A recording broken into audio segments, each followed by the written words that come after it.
what you want to say, baby. When you're alone in the darkest night, maybe you can give your ray your light. Open your heart and show your eyes that you can change your destiny. And grow your love, baby. The future is waiting for you. And show your eyes that you can change your destiny.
going on, everybody? I hope everyone's having an amazing afternoon or evening or morning or whatever time it is in your time zone.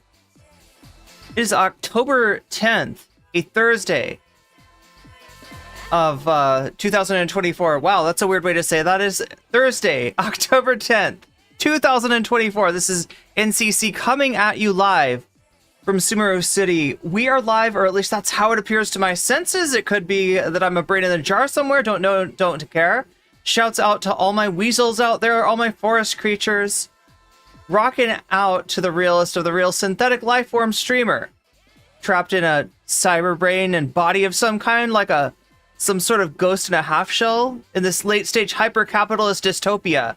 Forced to exist in this twilight realm and pay off my debts to society, as well as my student loans. I hope you're having a good day, whoever, whatever, and wherever and whenever you are. We're about to jump right into it right here on twitch.tv, youtube.com. High risk, high reward, high on life, or whatever simulation, simulacrum, simultaneous, spontaneous singularity of consciousness this is, was, or will be sometime in the distant cyber future. Close, Schmugly. Close. But, yeah, better late than never, I guess. Sorry that the stream is so late. I meant to be on way earlier, but, stuff happened. But we're here now, and I really need to get going. I need to make sure that, something I want to cover while it's hot. Look, usually I'm the one that covers stuff after you've all seen other people's takes on it. This time, something amazing happened on my watch, but it's a little bit disconcerting too. So one in chat, if you're aware of the Twitter beef between Medhi Hasan and Brianna Joy Gray, I'm assuming that most people by now are aware that was a thing that happened. It was messy. It was ugly. It was not nice. It was not good. It would not leave you with a good feeling.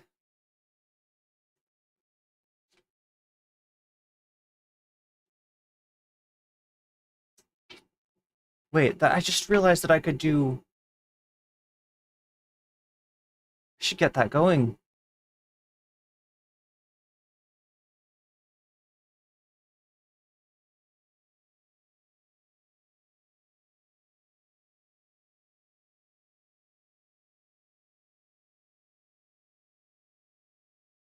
Okay.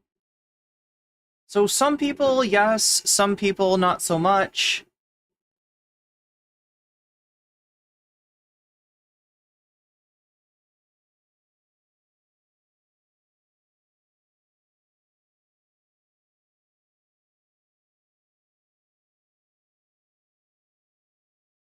Sasha G says, so disappointed in Brianna Joy Gray ever since FTV. Wait, what is FTV? Wait, how do I not know something? The Cat K says, it left me with a feeling that Brianna Joy Gray is a grifter. It does seem like she either that or she really loves drama. I don't know. Which could be maybe not mutually exclusive. Wait, ever since she left FTV?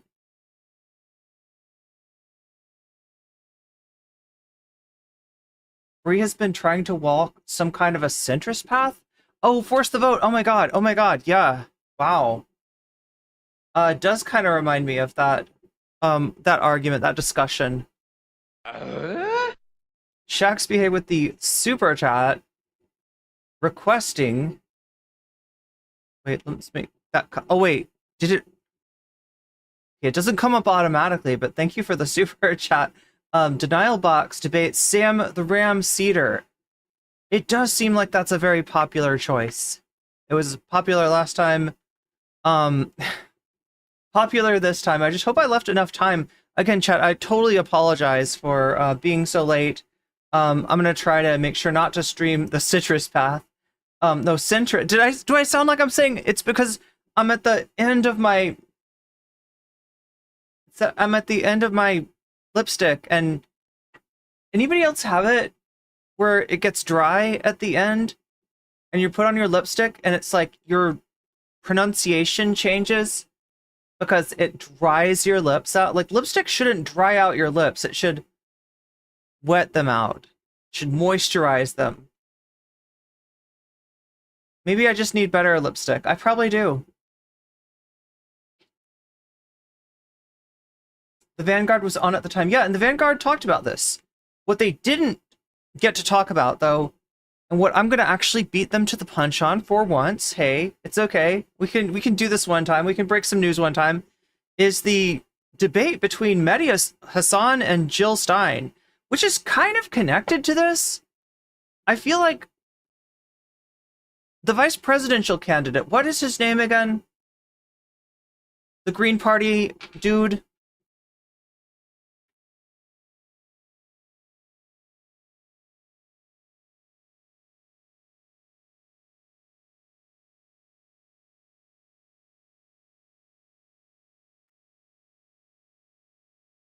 Butch Ware. There we go.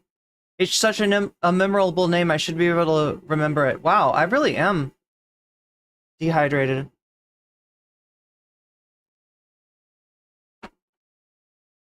Yeah, so it's Jill Stein and Butch Ware, 2v1 versus Medhi Hasan. And Butch Ware, I think, was part of this. Let's see. No, that's October 9th.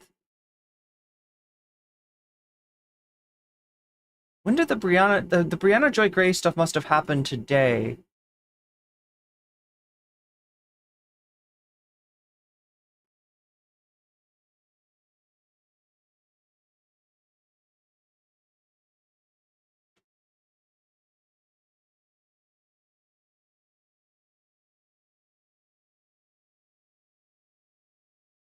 No, it looks like this happened yesterday. Wow, okay. I thought the Vanguard are usually right on some stuff, right? But this actually happened a day before, and it had been popping off like little fights between I'm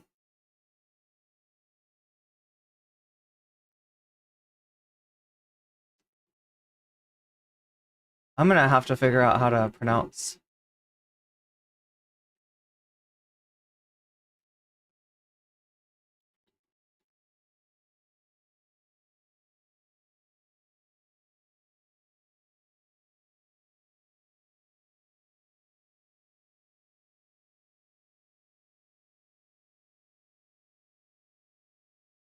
I feel like I'm gonna mispronounce this person's name.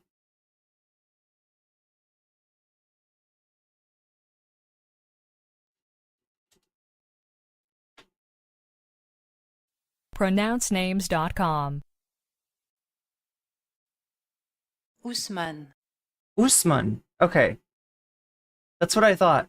Usman Noor.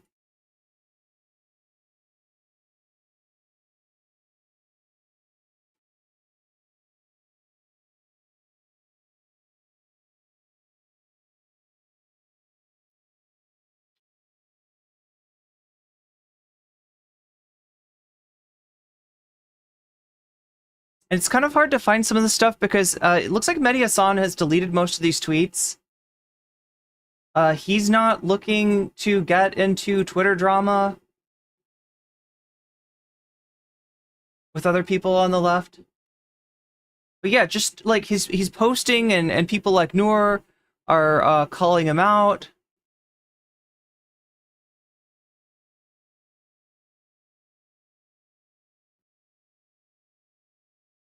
Butch Ware.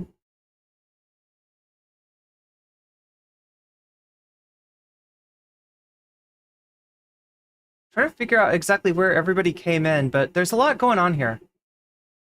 We're gonna have to put it together as best we can in the limited amount of time that I've got.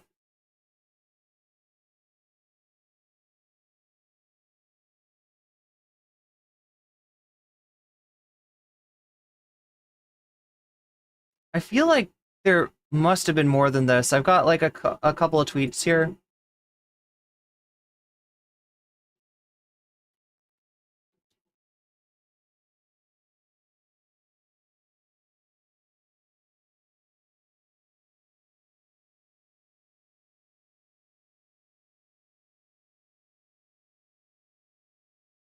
Oh shit, Butch Ware actually called Medhi Hasan A House Ninja.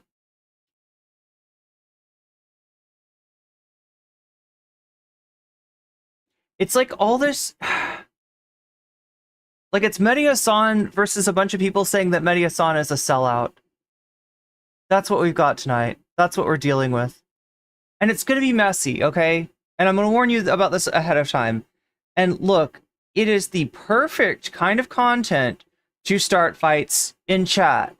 That is not what I'm trying to do, particularly fights between leftists that are, you know, their stomachs are turned by the Biden administration and the Kamala campaign, and people on the left who, you know, are planning on doing some kind of harm reduction vote against Trump. That is the one thing I want to avoid tonight, if we can. It would be awesome if I did not start any fights in chat by covering this content, and that people just would adopt a similar perspective to myself, right? I can see the good in, you know, voting against Trump, right? But at the same time, I'm not trying to call anybody out who can't stomach that. Do you got me? And so, yeah, like, as much as you might be tempted to get involved in a little circular firing squad with fellow leftists, I would suggest against it. I would plead with you not to let that happen, right? Because I know people are going to have different opinions about this. And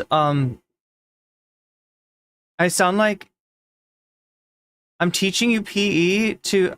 Wait, I sound like that or I look like it? Do I look like I'm teaching PE?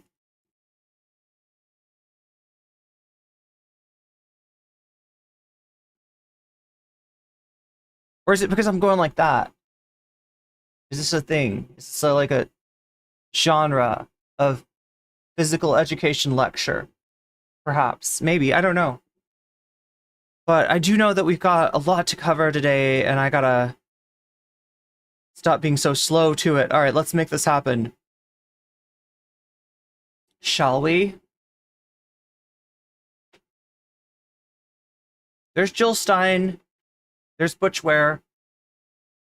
And on the other side of them is Medhi Hasan. Oh my gosh, why am I so big? How did this happen? That's not appropriate. I think I had to make myself really big last time for some reason. I must have had a big ego, or I don't know. Maybe I thought I looked really good. Yeah, this is just weird. Let's deflate my ego if we can. Can we do that? Oh, I see why it was. It was because I was trying to get in the pocket. But I'm in the pocket right now. I think we're okay. I think we're okay. I think we're in the pocket. I think we can rock it. I think I will cook you a hot pocket or two. And, you know, get your tea and snacks, because it's going to be an interesting night. Right, we're going to go over what went on between Brianna Joy Gray and Medhi Hasan, see if we can learn anything from it. And then we're going to watch this debate. How does that sound? I'm trying to pare it down, because I know that if I don't, I'm going to be up until 3 in the morning, which means that I'll be late to stream again. And this is a bad... It's a bad precedent that I'm setting. I need to not do it. But yeah, Shakespeare, thank you for the super chat. Thank you for getting us going. We are 5% of the way there. And guess what has an extra 5% on it? That's right. As if he needed it. Oh, wow. Why did Naomi Klein started with extra? That's not fair. All right. Sam Cedar is the only one that's got any bonus applied to it right now. Let's see what the poll? I almost said like what the pill is doing right now.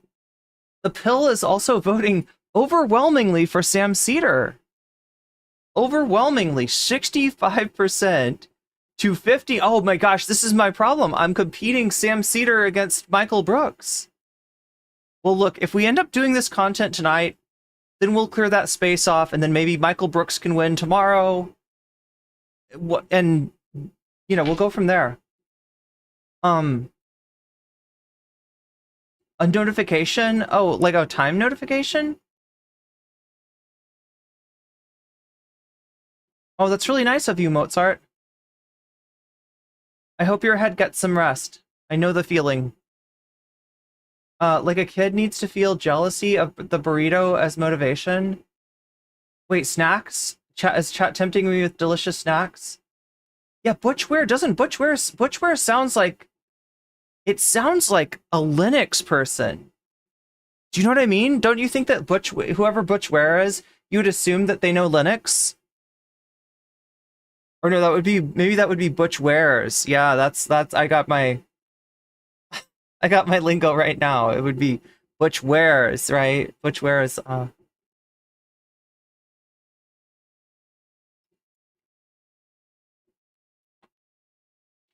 So much Irene tonight, really? Wait, because I'm so big. Yeah, I was too big. I'm gonna keep bugging people to at least vote blue down ballot.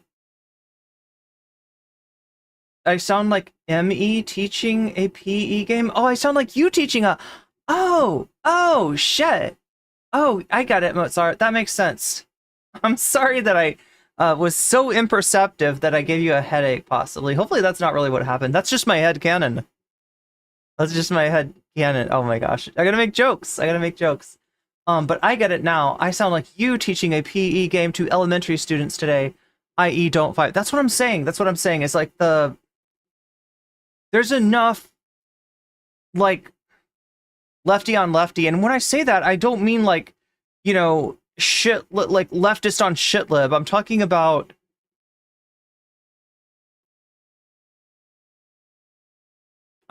people that are on the same side of the left.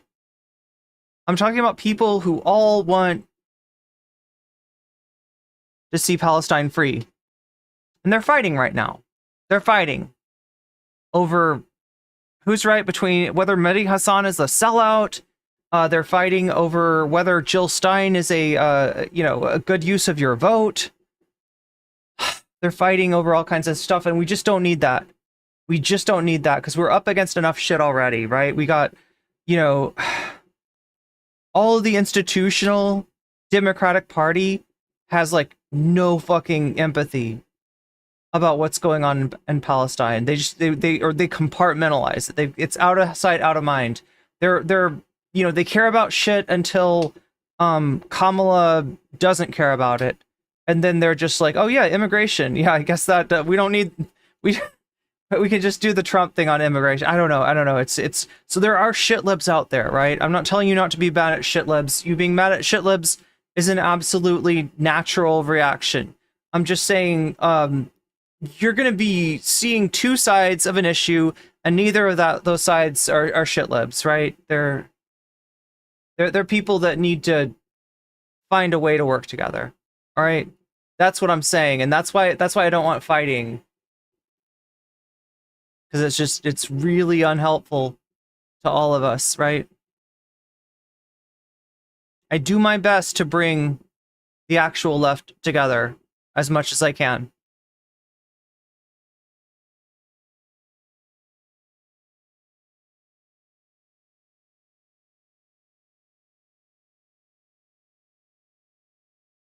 They came through the storm unscathed. Oh wow. Sorry, I'm like reading people's chats. I'm glad that you have friends that came through the storm unscathed. For a second, I thought you were going to be talking about Lieutenant Dan. Does chat know about Lieutenant Dan? Has chat been following Lieutenant Dan? If you're holding a burrito, that would be my PE style. I mean, God. See, like, I'm the kind of person who could eat a burrito and then go work out. Like, you shouldn't. It's not a good idea. But I always get hungry before a workout, and I'm like, I'm just gonna eat one burrito here.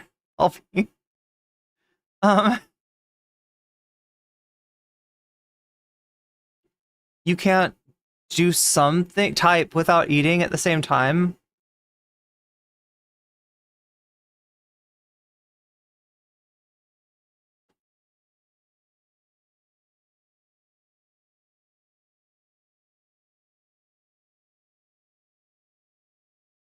Linux. I'm just saying Linux because it seems like a programmer, like Butch Ware or Butch Wares would be a programmer. And in my mind, all programmers use Linux. I don't know if that's true or not. But I do know one thing, chat, and that's that liking the stream is free. But the boost to the algorithm is priceless. So hit that like button. That's important. That's crucial. Paul Sear says, I'll eat a burrito and it goes right through me. Like in a good way or a bad way?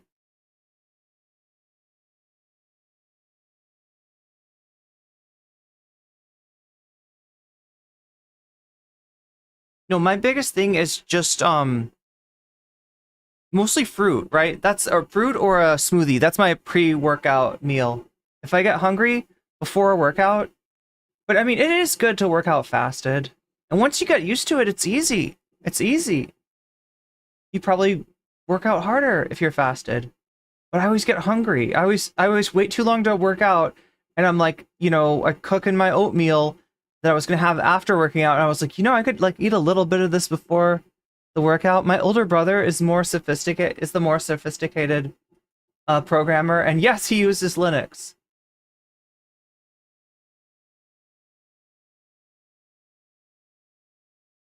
Good, since at least I ate something. Okay, I didn't know if you meant that it was going right through, like you have to immediately take a trip to the bathroom, because that could be not so great. Wait, what's going on? Is this... Oh, it's working. Yes. It is working. It is working. Okay, so we got our poll working. We're $5 towards the donation goal. We are 62% of you are still voting for Sam Cedar versus Lonerbox, 15 for Classic Michael Brooks, and then Naomi and Bad Hasbara and Cute Cats are tied at 12. And then, yeah, it's got that extra 5 from Shaxbier, who already donated. Remember, just like Shaxbier, when you make a donation, you can let me know in the chat which of these topics do you want to see next, and I'll be more than happy to put your money where your mouth is and apply your donation as a percentage to the topic of your choice, thus helping it win. If we get to 100% by this very truncated stream, which is totally my fault, not yours. I'm the one who got on here super late, but I wanted to do that. I need to do this content, right? I'm just hoping that somehow something good can come out of this. But yeah, if we hit the bonus goal, then I'll also have a Sam Cedar debates Lonerbox fan video, right? That's part of the reason that I'm doing it, is I want to put out the Sam. I want to see if I can put out the the Medhi Hasan versus Jill Stein tomorrow, right? I think that would be a great day for that video to come out. I'm going to try to be on top of videos a little bit more. And it works well if they come out before anybody else's versions of them. But yeah, right. Yeah, Classic Michael Brooks in second place.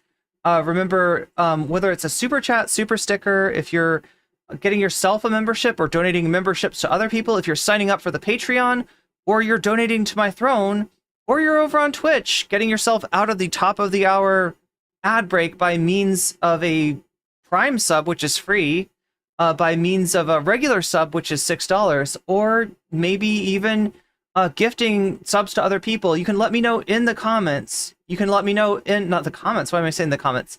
In the chat, because that's a thing. You can let me know in the chat which of these topics appeals to you, and I will add your donation to those as a percentage. And I think we're good. I think we're good. As long as you remember to like the stream. So what are we starting with? We're not starting with this. Oh yeah, we start with buttons. I think that's how it works. We press the button.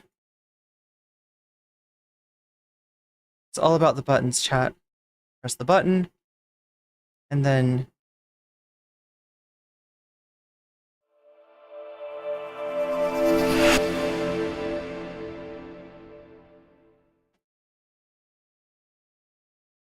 All right, so we're going to take a look over here on my favorite website.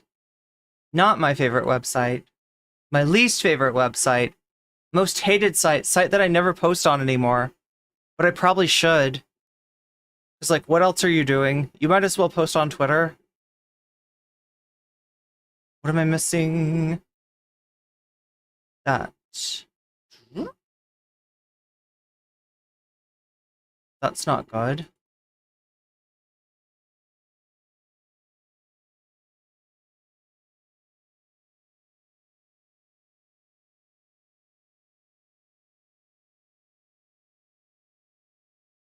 I think that's what I'm looking for, actually. Wow, how embarrassing. We're good, though. We're good. So let's see where this starts.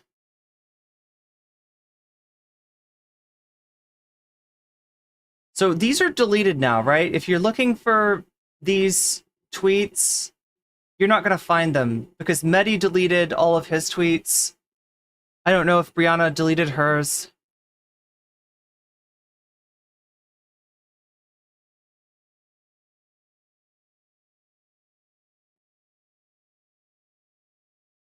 It's Glenn Greenwald. Why is he there?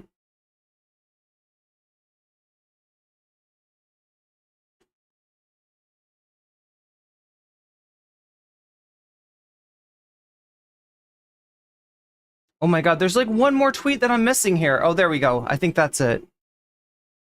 No, there's one more tweet. I guess it doesn't really matter because Brianna sort of made her response to like a normal ass Medhi Hasan tweet.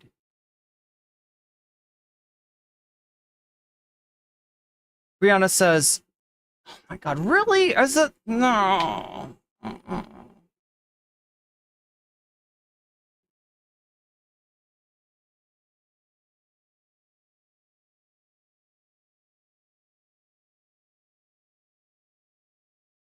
I mean, you could, it's readable.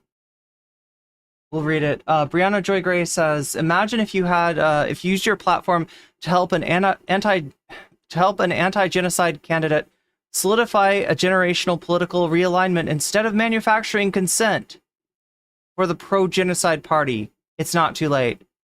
Medhi Hasan, 3 things that separate us. 1, I am not okay with a Trump presidency under any circumstances. You are. And I remember you being fine with the last one too. 2, I accept hard math. You don't. 2% for the Greens in October means it is too late to do anything but help Trump in the swing states, as Trump himself says. 3, you and Ware and others have alienated so many people who agree with a lot of your views, sadly due to your toxic behavior, insults, smears, lies, and circular firing squads. Goodbye, Brianna, and good luck.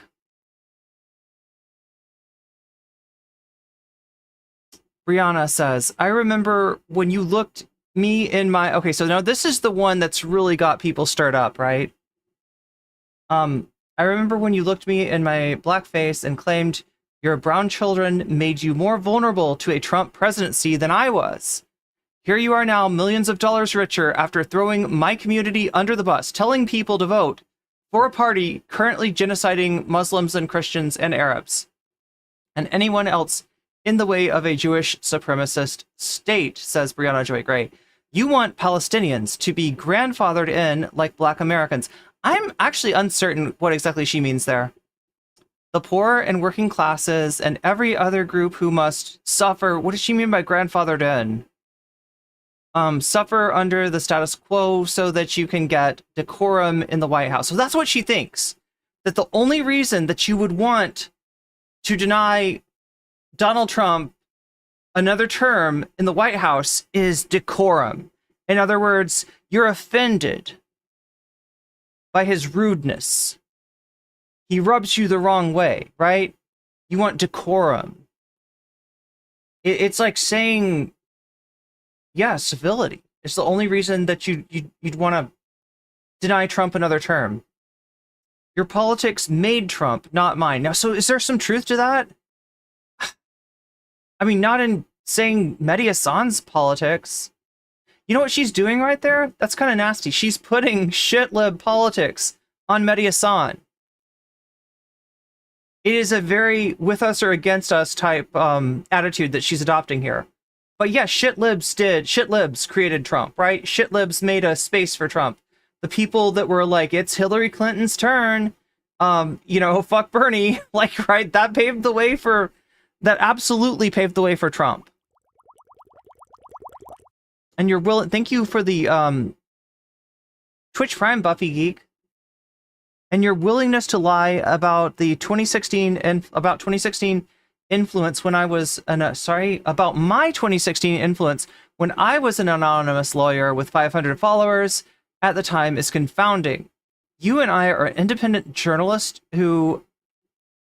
You're an independent journalist who has no obligation to carry water for the corporate Democratic Party. See, the thing is, you can't ask the dude to be like you know, if you think that this is what's moral, right? If you think that this is what's right, and you believe in Medhi's independence and that he'll come around to the right decision, you can't be like, you're a fucking shitlib, my dude.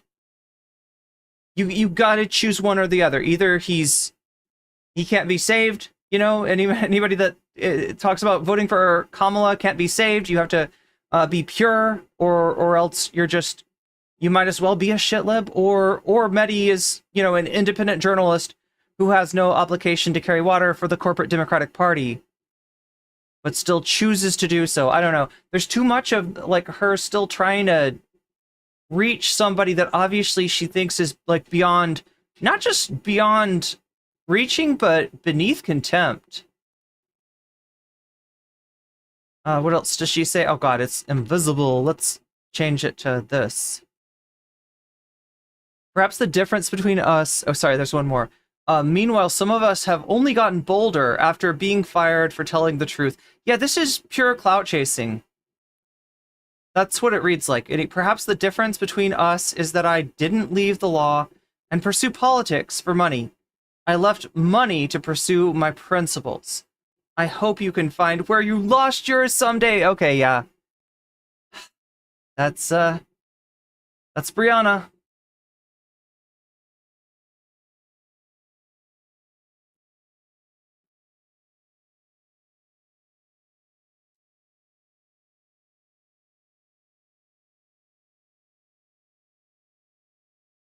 Oh wait, we didn't read Medhi's... Does this show it all? No. There's one more Medhi tweet.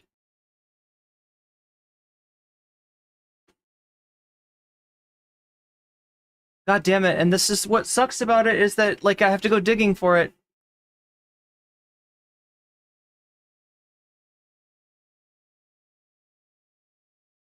I think this is the post that Brianna replied to as well.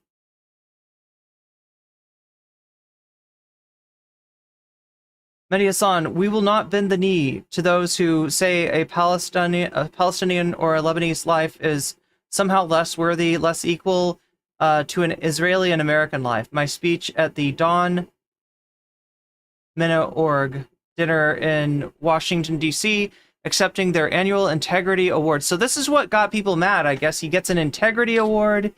He's, you know, giving a speech, including this line.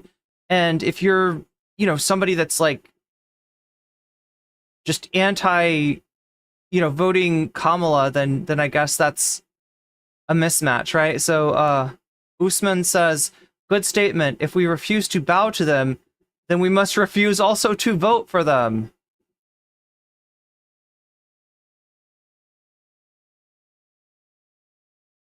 Who would you prefer? Now, this is a question we're going to hear again. Who do you prefer as president come January, out of interest? Out of interest? Of the two viable options, Usman says, I would vote for Jill Stein. I believe that democracy is more than just once every 4 years election. I believe it is about people holding power to account. At local, national, and international level, it requires consistent awareness, scrutiny, energy, and mobilization by voting for a... Oh my god, we got cut off there. Medhi says, I didn't ask who would you vote for. You very noticeably... Wait, he didn't? Who would you prefer as president? Who would you prefer as president? Yeah, it was more to the point of what he asked. Usman says, oh right, I genuinely thought that was your question. I didn't realize that... Didn't realize that one of those questions... This was one of those questions, like, if you had to be bludgeoned in the face, would you prefer it? Was your mom or your dad that did it? We used to ask each other these questions when we were 13 years old. It's a bloody insane question. I don't want to be bludgeoned in the face, I guess. If those were my only two options you were giving me, I would leave home. It's okay. And kind of funny. So is Kamala the mom and Trump is the dad? I don't get it. It's okay and kind of funny to ask these questions when you're 13, not when you're a grown-ass adult. Okay, wow.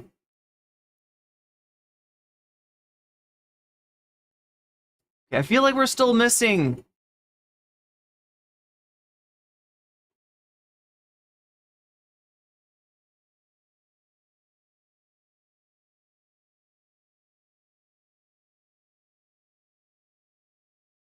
Gonna have to go look digging for it here.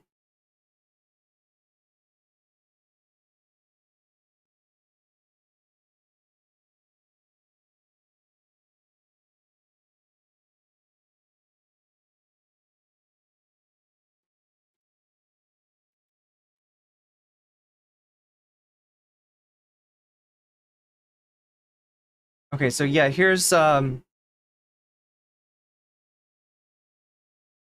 his reply to the story that she told, where she's claiming that he told her that he thought that he was more vulnerable under a Trump presidency because he had brown children, right? So Medhi's response to that is, you're now just making up stories. Oh my gosh. It's going to show up in this version of it. There, that's better, I guess. Now you're just making up stories about me, having lost the argument and having spent the Trump presidency proudly defending white racist Trump voters.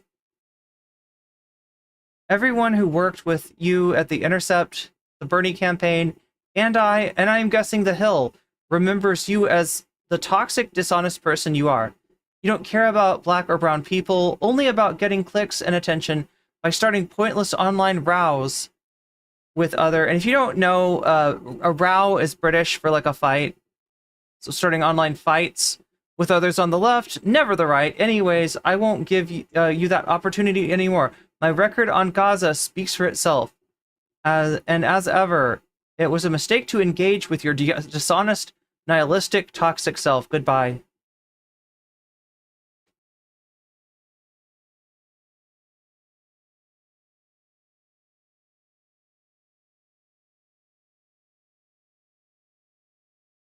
The only thing we're... yeah, okay, I guess we're just gonna have to leave that one. I'm assuming that the post that Medhi was... or that Brianna was replying to was also the same as the one that Usman replied to. This is Butch Ware explaining the...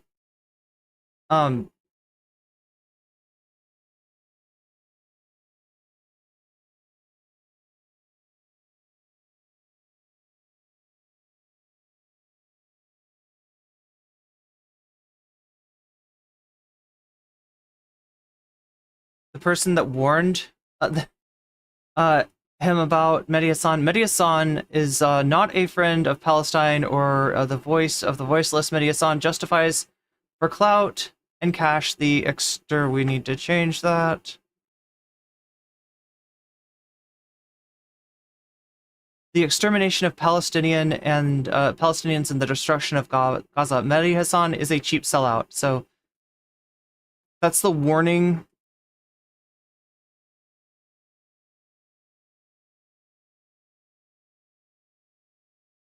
It's the same thing.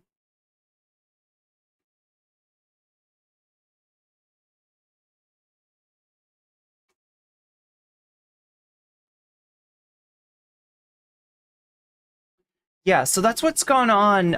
It's nasty, and I mean, it does seem like Brianna really wants to start a fight with somebody who would be happy, obviously, to debate her.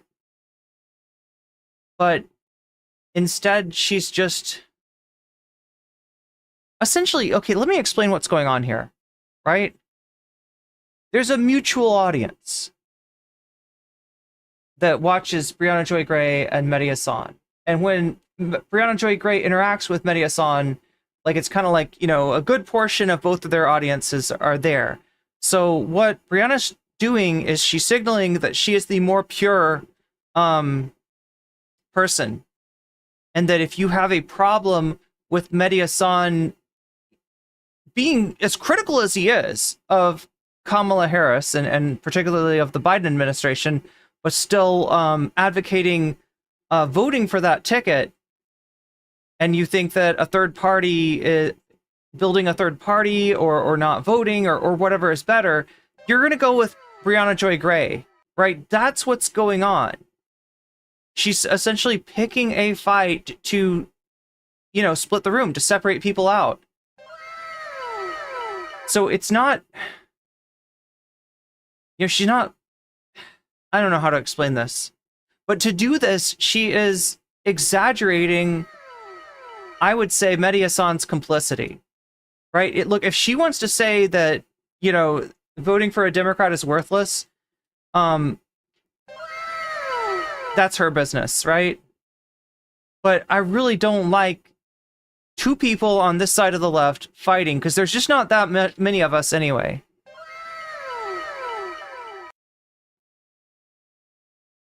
Yo! Omega Star, thank you for the 5 gifted.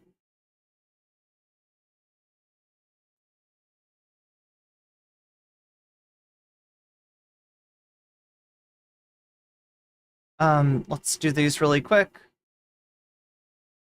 Shakespeare, you just got weaseled. Derek, you just got weaseled. Ceres, you just got weaseled. Thomas Jerome Newton, you just got weaseled. Leonardo Venturieri, you just got weaseled. Thank you. Thank you, Omega Star, for the 5 gifted. Is Brianna making a third party? I actually don't know who she's supporting at this point. I'm assuming it's the Green Party. Am I right? Cheaper to gift 5 on YouTube than 2 on Twitch. Yeah, Twitch is really expensive.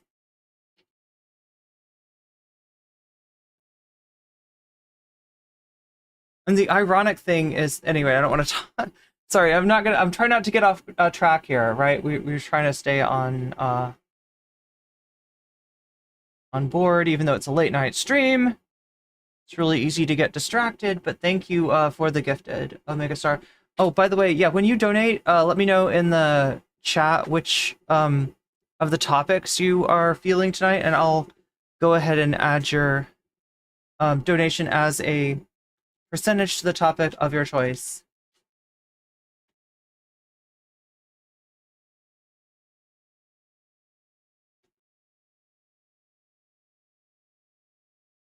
Pretty sure it's Jill, but not totally certain.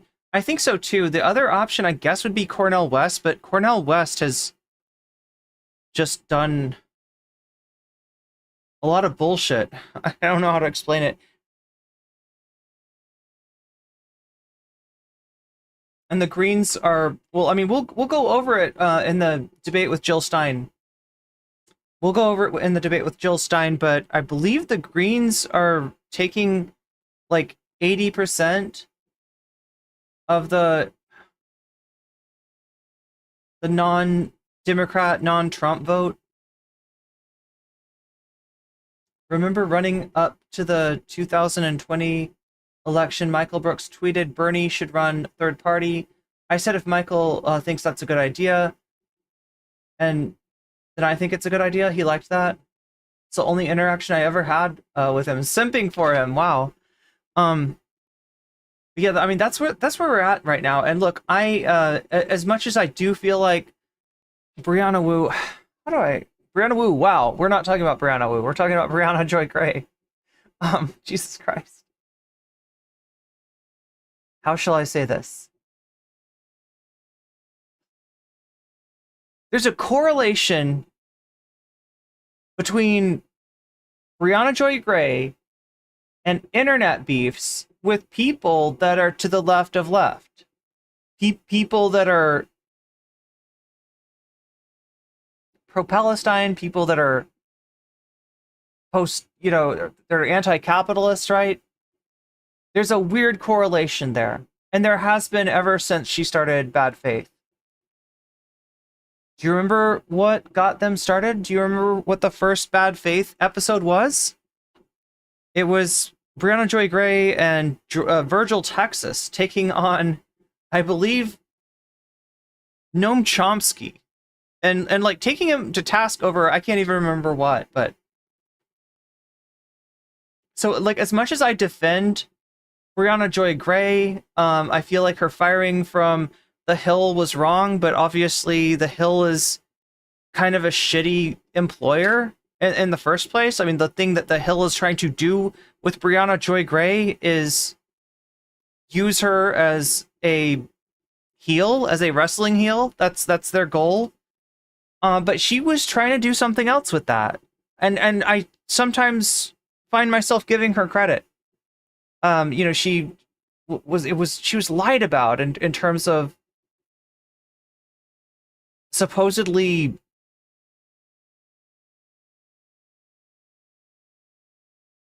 hand-waving like sexual assault. I think that was what they accused her of. You know, they also put her in that awkward interview with a family member of an Israeli hostage who really like leaned in to her, and then when Brianna Joy Gray rolled her eyes, it was over. But I really didn't think it was a foregone conclusion that Brianna Joy Gray was rolling her eyes because she didn't think that SA was a big deal. I think it was because of, you know, kind of how manipulative that guest was being, and also more than anything, the fact that she was put in that in that sort of place. She's kind of stuck, you know, in this situation where, you know, she's walking a tightrope, right? She wants to do the right thing, so she can't let just like a bunch of bullshit be spread on her airwaves unopposed, and she's the only one that's going to disagree with that guest. But at the same time, it's a bad look to debate bro a family of a hostage, right?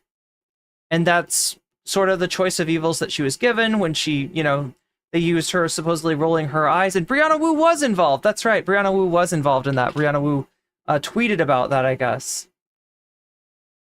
But that's where we're at now. And now that,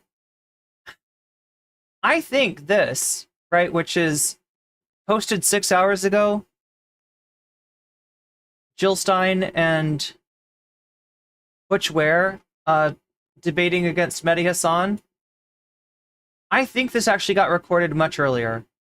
So my best guess is that all the stuff with Brianna Joy Gray went down actually before this was recorded. And it's my understanding also that people who subscribed to Zateo got to watch this early. So, you know, I think there was some awareness that this was coming down the pipe. It's not unreasonable to imagine that Brianna Joy Gray maybe had seen this debate, but I don't know for sure. I can't say for sure. So yeah, that's where we're at right now.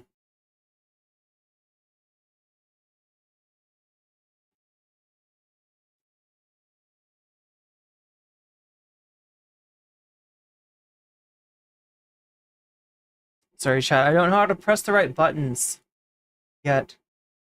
Is Butch short for another common name? Not that I know of.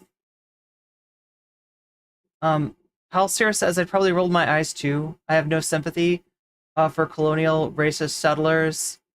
BCatK says I was outraged for Brianna Joy Gray at her treatment by the Hill. I think Bree is a brilliant debater. Yeah, I agree. But she has an agenda, in my opinion. And yeah, there's some opinions that she has that I just cannot. How do I explain this? She's not Anna Kasparian. She's not doing what Anna Kasparian does, right? But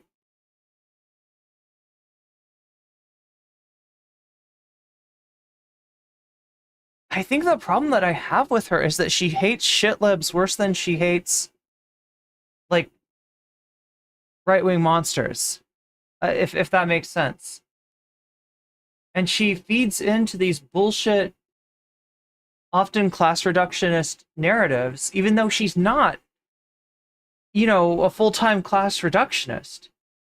In fact, as Medhi points out, you know, you could see in that tweet, she's going after Medhi, you know, on the grounds of identity, right? So it's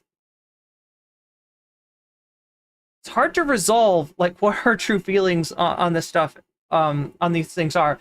Yeah, she's you know, she was the left-wing host of The Hill, and yet there were certain issues which you could tell she really didn't like to take. She really like, you know, you're not going to see Brianna Joy Gray say a lot about trans rights, for instance. But you might see her like hand wave certain things as culture war issues. Look, Bovine says I watched Brianna Joy Gray's debate with Kyle and Crystal from a year ago. She was arguing for the for the West. Wait, she was arguing. Oh, for Cornell West. I'm sorry. I was like, she was arguing for the West. No, for Cornell, and they smoked her.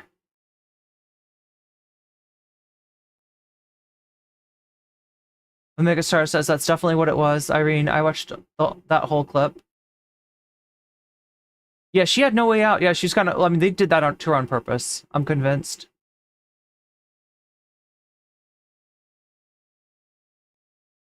She is devoted to the Green Party. Okay, so thank you. That's the question I was asking earlier. When somebody asked me who Brianna Joy Gray was supporting, I assumed it was going to be the Green Party, but I just wasn't sure. I know, I mean, obviously she's not endorsing any kind of harm reduction or voting against Trump. It's more like who she allows herself to be grouped in with. Yeah, and her attempt to like sort of like some of the bridges that she forges with the right are downright concerning. I don't know what to say. Just a weird populist politics. It's annoying.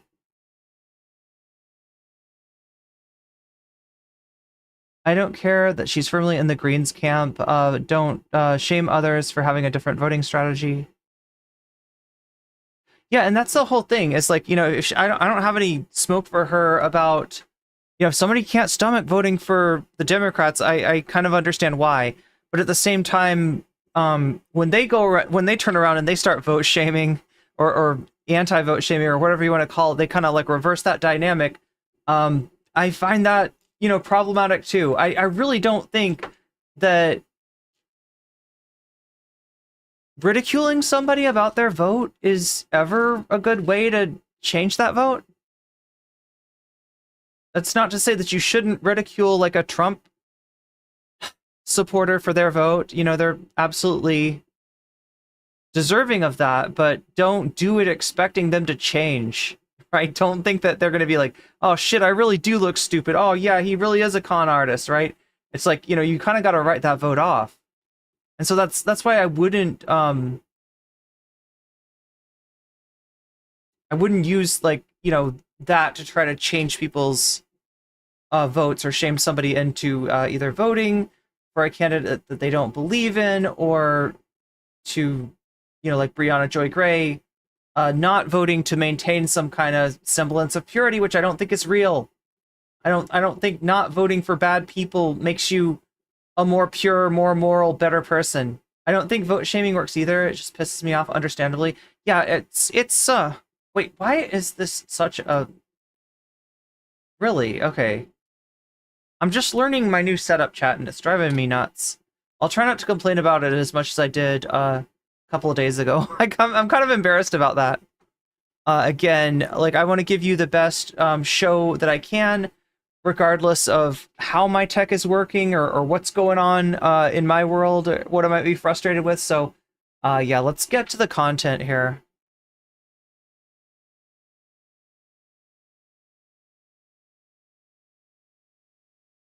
Checking on the vote. Oh, look at that. It looks like Sam Cedar actually lost some ground to classic Michael Brooks versus Israeli TV. Yeah, I found this. Michael Brooks went on an Israeli television station for a debate. And so, yeah, this is some classic Michael Brooks from, you know, many years ago now. And it looks interesting. Oh, actually, you know, both, it looks like Bad Hasbro, Naomi Klein on Bad Hasbro also made up some ground. So, I mean, it's still 51% Sam Cedar. Sam is still destroying. He's still got like a majority, not just a plurality, an outright majority is what Sam Cedar's got right now. We are at 20% of the dono goal. If we get to 100% by the end of this content, right? Because I'm gonna kind of I'm not gonna bite off more than I can chew this time, right? We're gonna zero in on this, right? And I think this is a really important debate to take a look at. I think there's some really important questions that are posed here, and I do think that, you know, third-party voters have a point and are worth listening to. I don't, you know, agree that Trump, I definitely don't agree that, like, Trump would be better. What is her whole thing? It's basically like that there's no difference between Trump and Kamala. I don't agree with that. I don't agree with their conclusions, let's just say. But I do think that there are some important questions posed here. I do think this is an important discussion, and in spite of, the fact that there's a little bit of vitriol here, there's a little bit of bad vibes here, I think we learned something from this, so that's why we're watching this. You voted for Sammy too? Oh wait, speaking of which, Omega Star, did I get your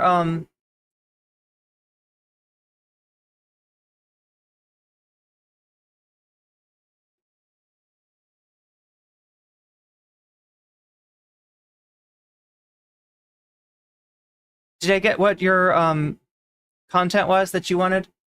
Remember, when you donate, whether it's a super chat, super sticker, whether you're getting people memberships or getting a membership for yourself, if you're signing up for the Patreon or donating to the Throne, or you are getting yourself out of one of those ad breaks on Twitch, which you can do for free with a Twitch Prime sub, or you can do for $6 with a regular sub, or gifting subs to people on Twitch, or gifting bits, anything that's a donation. You can let me know in the chat which of these topics you want to see, and I will be more than happy. I don't think so. Irene, I pick Sam. Okay. So Sam's really got some juice. Sam's got all the juice right now. We'll see how the night progresses. Again, chat, this is 59 minutes. You know how I go, though. I pause it a lot. I pause it a hell of a lot, so it may take us some time to get through this, but if we hit the 100%, we make up the rest of the 80%. We're at 20% now, 80% to go. If we get there by the end of this debate, we'll do some bonus content. And right now, it looks like it'll be Sam Cedar debating a Loner Box fan, which is a interesting little exchange. Anyway, I gotta get going. I'm just like, let's try. There we go. This one's more comfortable for me. I don't know, chat. I don't know how you feel about it.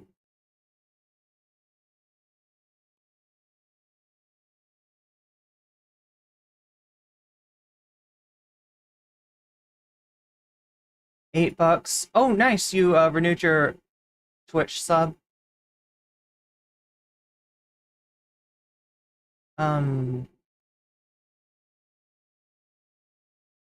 Wait, do those things cost $8 now? I don't even know what's going on Twitch. All I know is that it's kind of a shitty thing, because like what they do. No, I don't want to complain about. I don't want to. I try not to complain. I try not to complain. But yeah, Twitch is weird. They take they give the creators a small cut unless you're carrying like 100 to 300 subs at a time. And that if you get to 300 subs, then they give you the same split as YouTube does. But that is they're charging too much. I don't know. And when when I'm carrying the amount of subs that I'm carrying now, they just Twitch is not very good with taking care of their creators sometimes. Anyway, I shouldn't complain. I shouldn't complain. I'm gonna get in trouble. No, chat. I'm not a VTuber, so I won't get banned. Apparently, some VTubers got banned though for doing some sussy Vosh related stuff. We might have time to talk about that tomorrow. We might go over a little bit of that tomorrow, but yeah, it seems like there were maybe some sus VTubers. I don't know the whole story, but we got to get into this debate right here.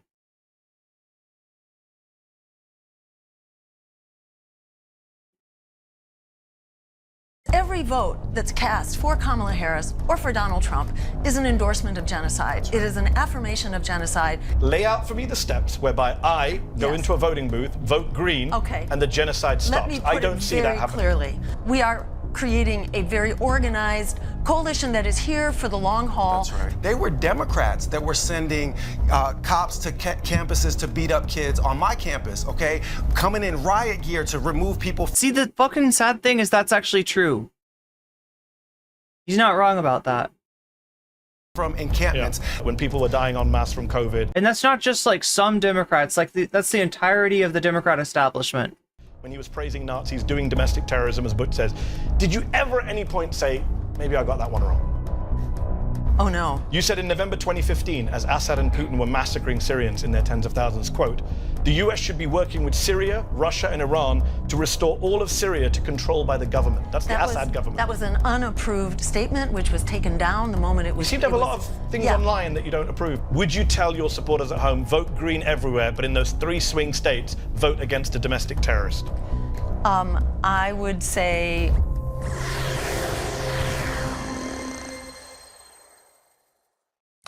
Let's go back to 2016 for a moment, when Donald Trump narrowly beat Hillary Clinton in the US presidential election.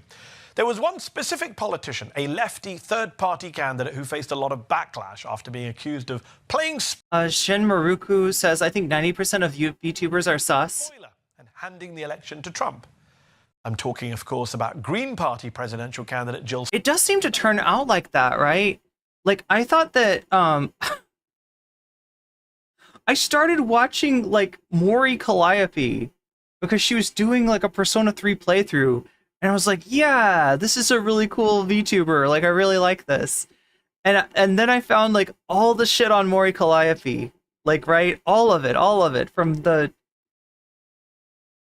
god-awful rap to the inward posting and everything else, right? I was like, seriously, no, she's so wholesome. Like, I really got the wrong impression from Mori-chan. Or from Callie-chan? Whatever her name is. Whatever Chan she is. She is sus. Who famously won tens of thousands of left-leaning votes in several... Wait, what is a VTuber? Okay, so...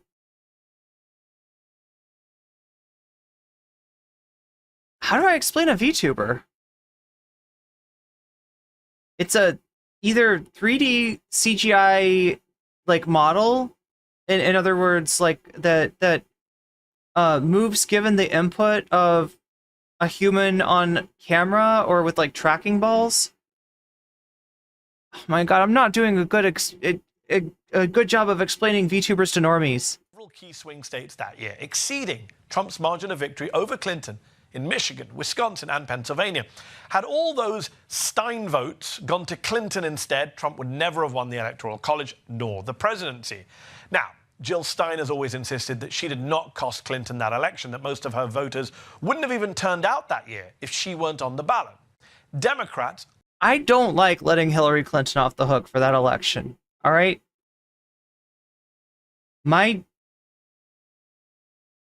inclination is to blame a lost election first and foremost on the candidate that lost it, especially if that candidate did the kind of job campaigning that Hillary Clinton did. Unsurprisingly, don't agree. And they're super mad that... Yeah, if you replace Irene with a cartoon octopus, and if the cameras track my eyes so that, like, when I look up, the octopus looks up. When I open my mouth, the octopus opens its mouth. Maybe I've even got some track balls or something on my hands so that, like, I can move 2 of the octopus's tentacles around. Right? It's, I'm sure you've seen them. She is running for president again for the Greens this year in another super close race between Donald Trump and a female Democrat, this time Kamala Harris. Stein and her running mate, the Muslim-American historian Butch Ware, are calling for an end to the genocide in Gaza and, perhaps unsurprisingly, have the support of a growing number of Muslim voters, which could make a huge difference in... Also, I have... How should I put this?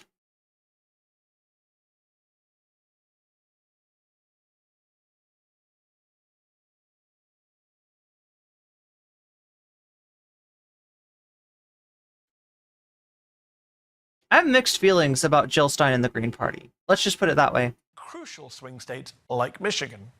Here's the thing, though. Stein isn't going to win the presidential election. She's polling at just 2%. Wait, what's going on? Oh, wow.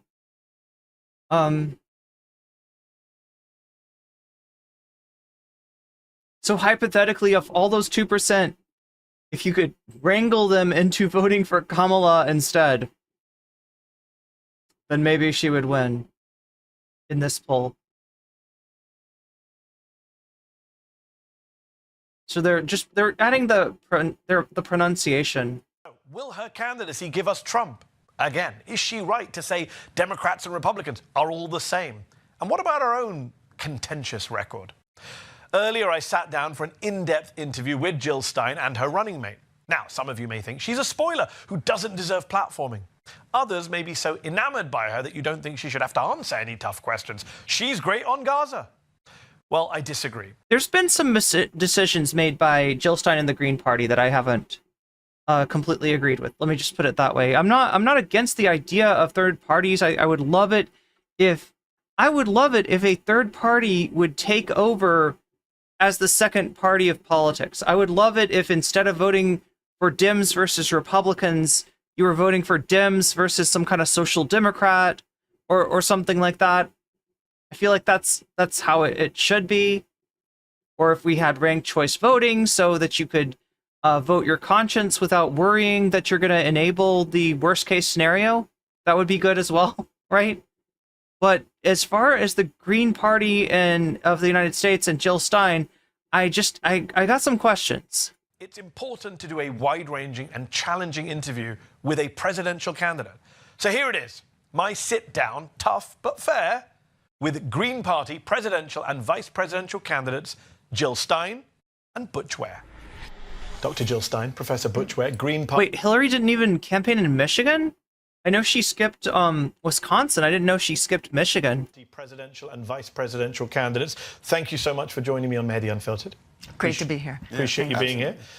Jill Stein, what is the Green Party? And I just want you to notice, right, how contentious it's going to get versus how we end things.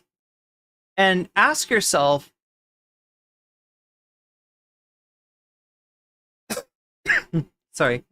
ask yourself, like, why did Brianna Joy Gray, even if what she's doing is starting fights, on some level for clout, why didn't Brianna Joy Gray want to hash it out like this, right? Why did it have to be that ugly exchange on Twitter? Offering the American public in 2024 that the Democratic and Republican parties are not offering? Well, for one thing, the American public is clamoring for more choices, so we are a choice. Yep. And we are a choice that's not bought and paid for by oligarchs and billionaires and the usual suspects and AIPAC and the war contractors. And all of these are very hot issues. And what we have with Democrats and Republicans, with Democrats, we have lip service on the key issues. Pulse here says, I like Jill, I just don't like that she gives cagey sort of answers.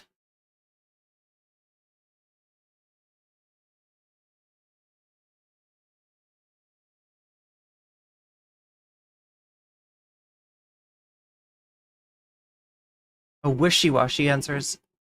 That people are in crisis about, but not solving the problems, not at all. In fact, taking further steps away from what the public needs. We are not getting the health care we need. Over 60% of Americans are living paycheck to paycheck. Half of all Americans are paying up to 50% of their income just to keep. New CIA drone pilot says Kamala and Trump famous for answering things straight. Definitely good place to put a kappa. Yeah, it's like a art. In fact, the show Pod Save America, which is made up of people that have worked on both the Hillary campaign and the Obama campaign, they gave like an analysis of some of Kamala's deflections, and instead of being like, well, here's how you should answer that question, they're like, you know what would be a better deflection? This. She should have deflected it like this. Like, it's like their whole process is just like, it's like, how do you deflect the question? Keep a roof over their heads.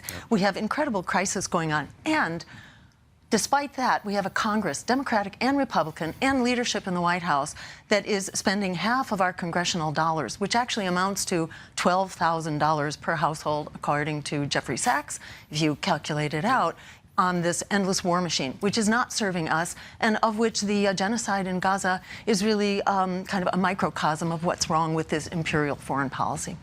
So, Butch Ware, you are a historian of Africa at the University of California, Santa Barbara. You're a prominent Muslim American scholar. You're not known as a Green Party stalwart or politician. Sure. What made you want to join this presidential ticket? I'll be honest, if you had given me probably 100 years, I wouldn't have volunteered to run for office. But when I was called upon to enter into really the fight for all of the things that I've been writing about and researching and organizing in both academic and activist and artistic environments, right? I've always been about connecting people to the resources to strive for social justice. So when tagged in by Dr. Jill Stein to run on this ticket, I vetted the party platform, and one of the things that I'm trying to figure out, did he call Medhi a house ninja before or after this debate? I discovered, actually, is that my oldest friend from childhood, Sean Young, which I had known for a long time, Annie Young was actually the first elected Green Party official in the state of Minnesota. She served for 20-plus years. She was my backup mother. I knew all about the Green Party from childhood. And what I learned from Annie Young, who is a legend in the state of Minnesota, in fact, we went to Annie Young Meadow and had a moment of silence in her honor. I found out that Annie Young was one of Dr. Jill Stein's mentors. In the Green Party. In the Green Party, Yeah. when So he's recounting his journey to become the running mate of Jill Stein? when she came aboard. So all of that is just to say that I learned early on in my life that the Green Party doesn't really have politicians, it has public servants. And when I was tagged in to public service as opposed to just an academic and activist role, yeah, I'm not going back down from a fight. Jill, you mentioned Gaza. A lot of supporters of Israel say Israel is being unfairly targeted by the left. It has a right to defend itself as a Jewish state. You are a Jewish critic of Israel. What do you say to those who condemn the left for being not anti-Zionist, but anti-Semitic, they say, in their criticisms of Israel? And just out of interest, also, you're a Jewish critic of Israel. Do you consider yourself to be a Zionist? Absolutely not. I grew up a Zionist. It was just part of growing up Jewish after the Holocaust, where the genocide of the Jews was a very big deal, and where opposing genocide and understanding that genocide must never happen again, not to anyone, was really critical to my upbringing and my understanding of the world. And, like all good Jews, I was... Look, Bovine is saying it's definitely after the debate. He was salty because it didn't go well.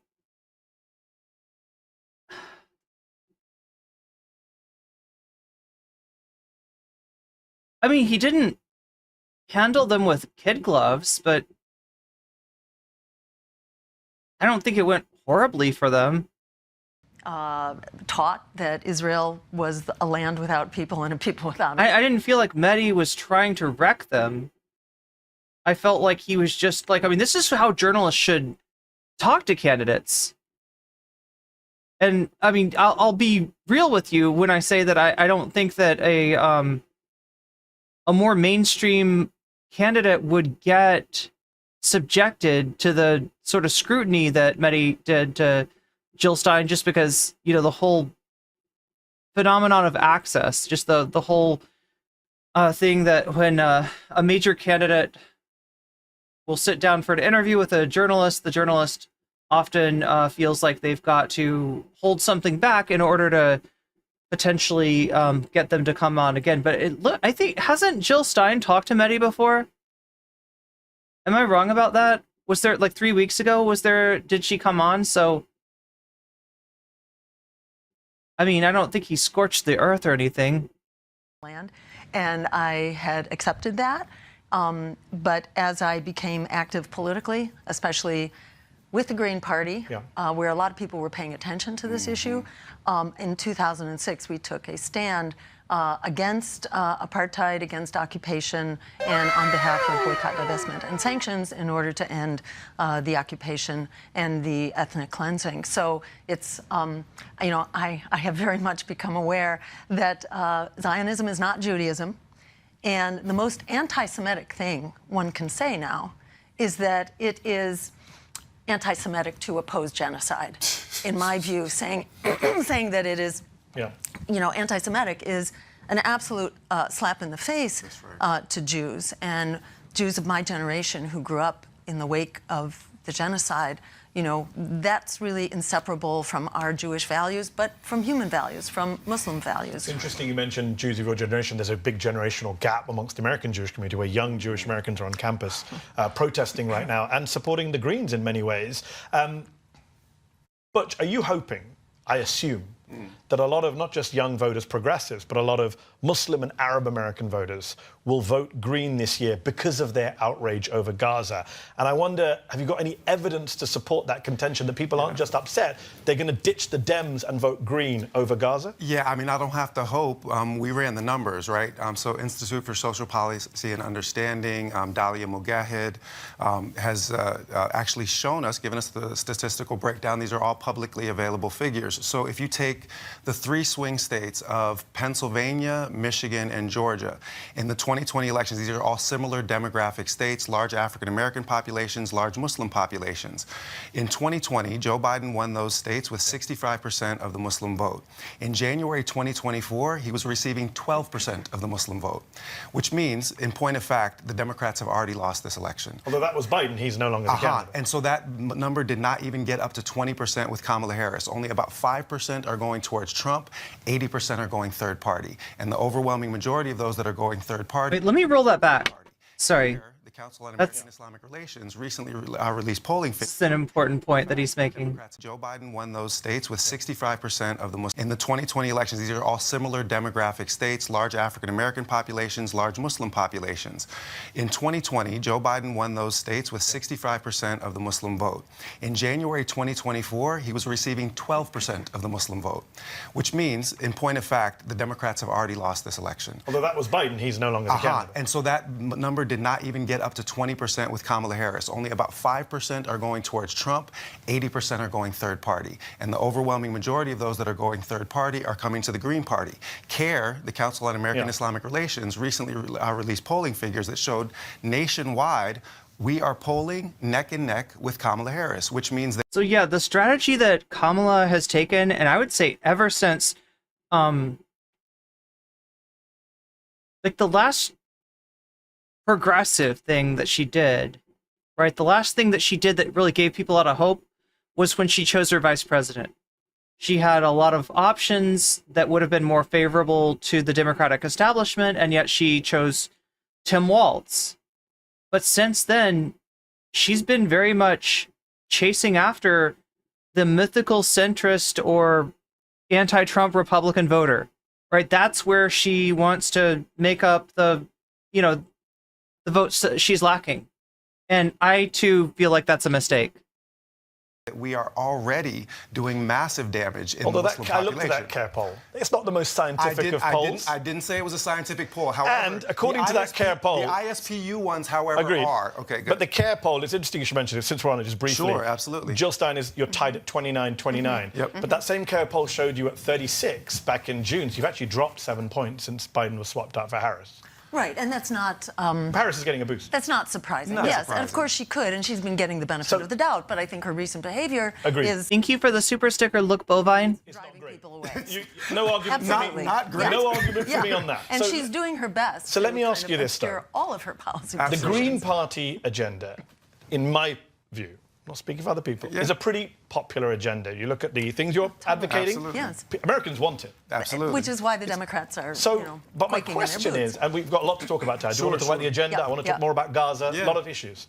But just at the beginning to establish, because you're the candidate, it's a popular agenda, but why are you the face of it? Why are you the candidate? Because you ran in 2012, you ran in 2016. I think you got 0.4% of the vote. So do you get it, chat? He's asking her essentially the Biden question, a question that people should be asking Trump as well, right?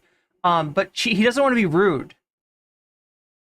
Like, what do you say to people who say that 70 whatever years old is too old to run for president?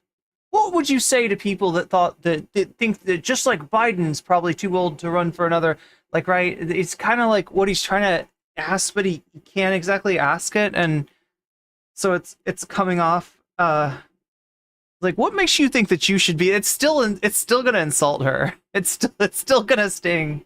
2012. You got 1.1% in 2016. We're living in a year where older candidates are stepping aside for fresh blood. But yeah, I mean, I guess the other thing is that she's run a whole bunch of times. I think I'm going to do this a third time in my 70s, having done it in 2012 and 2016. Mainly, we had another candidate who is going to be our presidential candidate, Dr. Cornel West, who has very similar positions to us. And oh my God, the Cornel West candidacy freaked me the fuck out this year. Like, this is embarrassing, but I was excited when I first heard that Cornel West was running. And then I started to look into, like, some of his tweets. And then I looked into him making common cause with Ron DeSantis. I was like, I don't know what's going on here. Like, what is this? What am I looking at? Are people still mad over this interview? SM, are you thinking of the interview from 3 weeks ago? This actually just went up 7 hours ago. So there was, I believe, another interview that we never ended up watching. Or some kind of confrontation between Medhi and Jill Stein, but this is brand new. This is brand new. Very shortly. Love Cornel West, but I'm disheartened by his terrible campaign. Yeah, and like let me put it this way. I thought I liked Cornel West. And now I can tell you I do not. Like, he's said some good things. Yeah.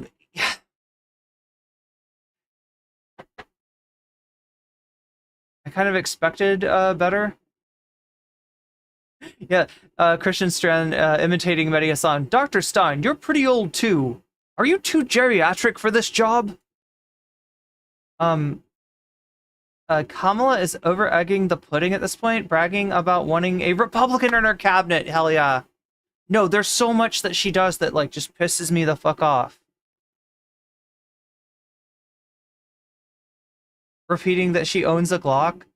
I don't care if she wants to talk about her gun, but the Republican in the cabinet thing is so fucking annoying. I hate it. And what it pretends is not good. Before our paperwork was due, he decided he would prefer to run solo for entirely understandable reasons. It's not. BCatK says, yeah, his campaign was a real eye-opener and then pandering to the anti-science crowd. Yeah, it just got worse and worse. It got worse and worse. Easy to build a relationship with a political party. But same thing with Marianne Williamson. I thought I liked Marianne Williamson. I kind of thought, well, you know what? I don't think she's a good presidential candidate. I don't think she's got a chance, but I like her, right? And I kind of bought into the way in which she embodied the Bernie campaign and the war, like a mixture of the Bernie campaign and the Warren campaign. But then, yeah, sure enough, she's like, oh, hey, you know, the eating the cats and the dogs thing? No, that's actually true. Look up Voodoo. They do that. Like, right? She just like, I think that was when everybody realized that Dr. Marianne Williamson was, but there was a few things that she'd said before. I noticed her going on certain platforms and just kind of kissing the ass of the people, you know, the host, right? In a way where I'm just like, what do you even believe in? What do you even? You're just going along with this person, and they're bad. Especially a party that doesn't come with. I can't remember who it was, but she was a little too pliant with one with some host. I can't remember. It was like a podcast or something. Campaign in a box and small. So you stepped in because there was no one else? Well, there was enormous pressure on me to step in. But I had read some other stuff where, you know, she. In the 80s, maybe, I don't know if it was, yeah, I just sort of forgiven her for it because it was in the 80s, but she said something about maybe it wasn't in the 80s, maybe it was more recent, like something about like the HIV was curable with the power of positive thinking, or it was something ridiculous. It was something like. Because I was one of two people who could have basically built a campaign in the 3 weeks that we had. So, fair answer. Believe me. I was wondering. If I didn't. Oh, her take on Palestine? volunteer for this position. Fair enough. I was not going to there's run also, for office. hold on, let me pose a question. Please I'm going do, to bring yeah, you in, because I've got a question for both of you that's relevant to this, which is there is also an experience issue to address here. Obvious experience issue. When Trump ran for president, a lot of people, myself included, said he did not have the experience. A reality TV star, a dodgy New York property developer, had no business being anywhere near the Oval Office. And he proved it in office. He was completely incompetent, reckless, put aside the ideology.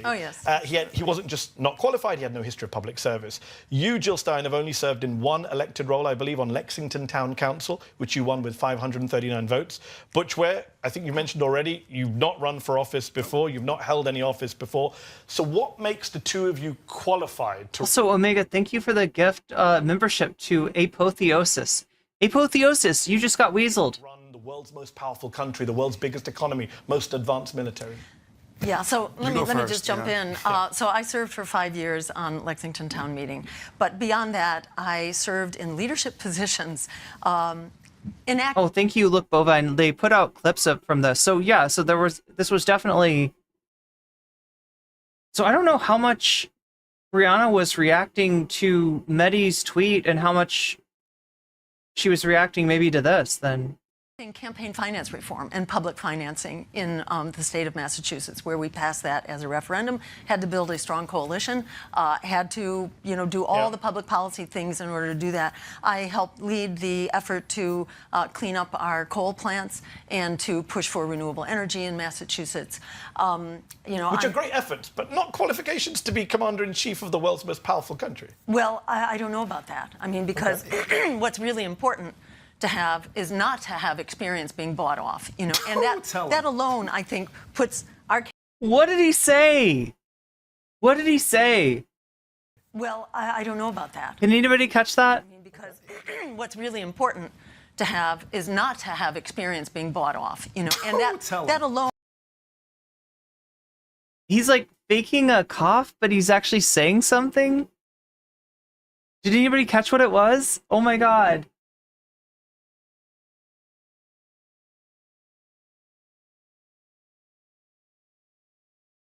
Williamson weirdly danced around the most straightforward questions. True.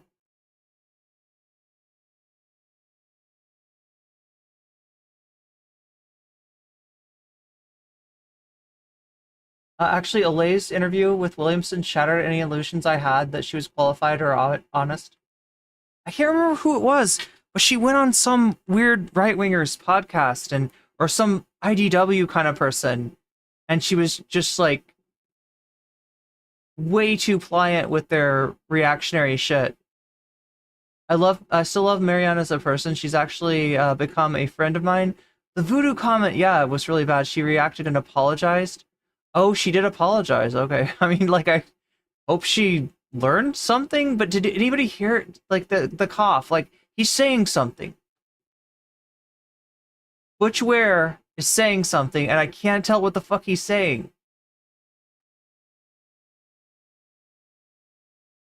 Let's try one more time. Chief of the world's most powerful country. Well, I don't know about that. I mean, because what's really important to have is not to have experience being bought off, and that alone, I think, puts our campaign... Did he say do tell? I can't tell what he was saying. I can't tell what he was trying to slip in there. It's a weird thing, though, because he's not interrupting Medhi, he's interrupting his candidate. Do you want to try one more time? All right, we'll try one more time. I've listened to this a bunch, and I still can't tell. Well, I don't know about that. I mean, because what's really important to have is not to have experience being bought off, and that alone, I think, puts our campaign head and shoulders. I mean, I think he's agreeing with her. That's the gist of it. I just don't know what he's saying. Tell him. Okay. So yeah, he's definitely agreeing with her. Above our competitors here, we are not bought off. Okay, go. He said, "Oh, tell him." Please. I'm looking forward to the day that they allow Dr. Jill Stein on stage with the other two candidates, and let's just flip the question with respect to qualifications. And Dr. Jill Stein can look towards Team Red and say this one is being led by a domestic terrorist who attempted to overthrow the United States government on January 6th. So who has the qualifications? The other one, Team Blue, is being led by a woman who has participated actively in what the International Criminal Court and International Court of Justice have defined as what? An illegal apartheid state, Yeah. Committing an illegal these are genocide. policy Hold on, views. hold on. I'm not disputing. No, 1 second. Because I'm going to come back to qualifications. Please. Okay, it's not about policy. It's actually about qualifications. building. Exactly. It's about building coalitions that can work together an apartheid and state, accomplish things. An apartheid state, an illegal genocide, and an illegal occupation. So all of these things are to say is that there are moral and ethical qualifications for holding office as well. And as for me, as a 30-year-old assistant professor, I was managing $1.5 million in grants, operating international programs. There's no question that with an actual medical doctor and a PhD, that we have been at the top of our respective fields, that we are going to be the most qualified White House actually to serve in any recent memory. You don't think you need to be a senator, a governor, served in the military, a government of 3 million people, deal with world leaders? You make it sound very simple. On that basis, couldn't anyone walking down the street in D.C. run for president? On the description that Butch just gave. They could not. I mean, it's not a simple matter to run for president. I mean, I've never heard this appeal before, but essentially what they're saying is that our academic credentials qualify us as presidential candidates. I'm not, super big on the, you got to have this qualification or that qualification to be president. At the same time, I can admit that Donald Trump was in no way qualified to be. I wouldn't have a problem with the right academic running for president. I don't know how the American people would feel, though, right? I feel like they'd be pretty easy to attack. Like, these are a couple of eggheads, like, right? These college professors. These are the college professors that are turning your kids gay. I don't know. Now we're in agreement. We agree on that. Okay. And we are the only people-powered political party that actually has nationwide ballot access, and we have maintained that actually for decades. So on so many fronts, we are qualified, and we are uniquely qualified. So absolutely, and further, we have supporters who have had that experience. Absolutely. So Jeffrey Sachs, for example, would be our Secretary of State, is a very strong supporter for the campaign. Michael Hudson, who has advised. Bill Clinton was a Rhodes Scholar, and no one cares. No, it's not that they're gonna hate somebody for being too educated. It's that they're gonna that if that's your qualification that you're citing, it's just not a standard. Like Bill Clinton had been governor of Arkansas. Kamala Harris had been senator, and then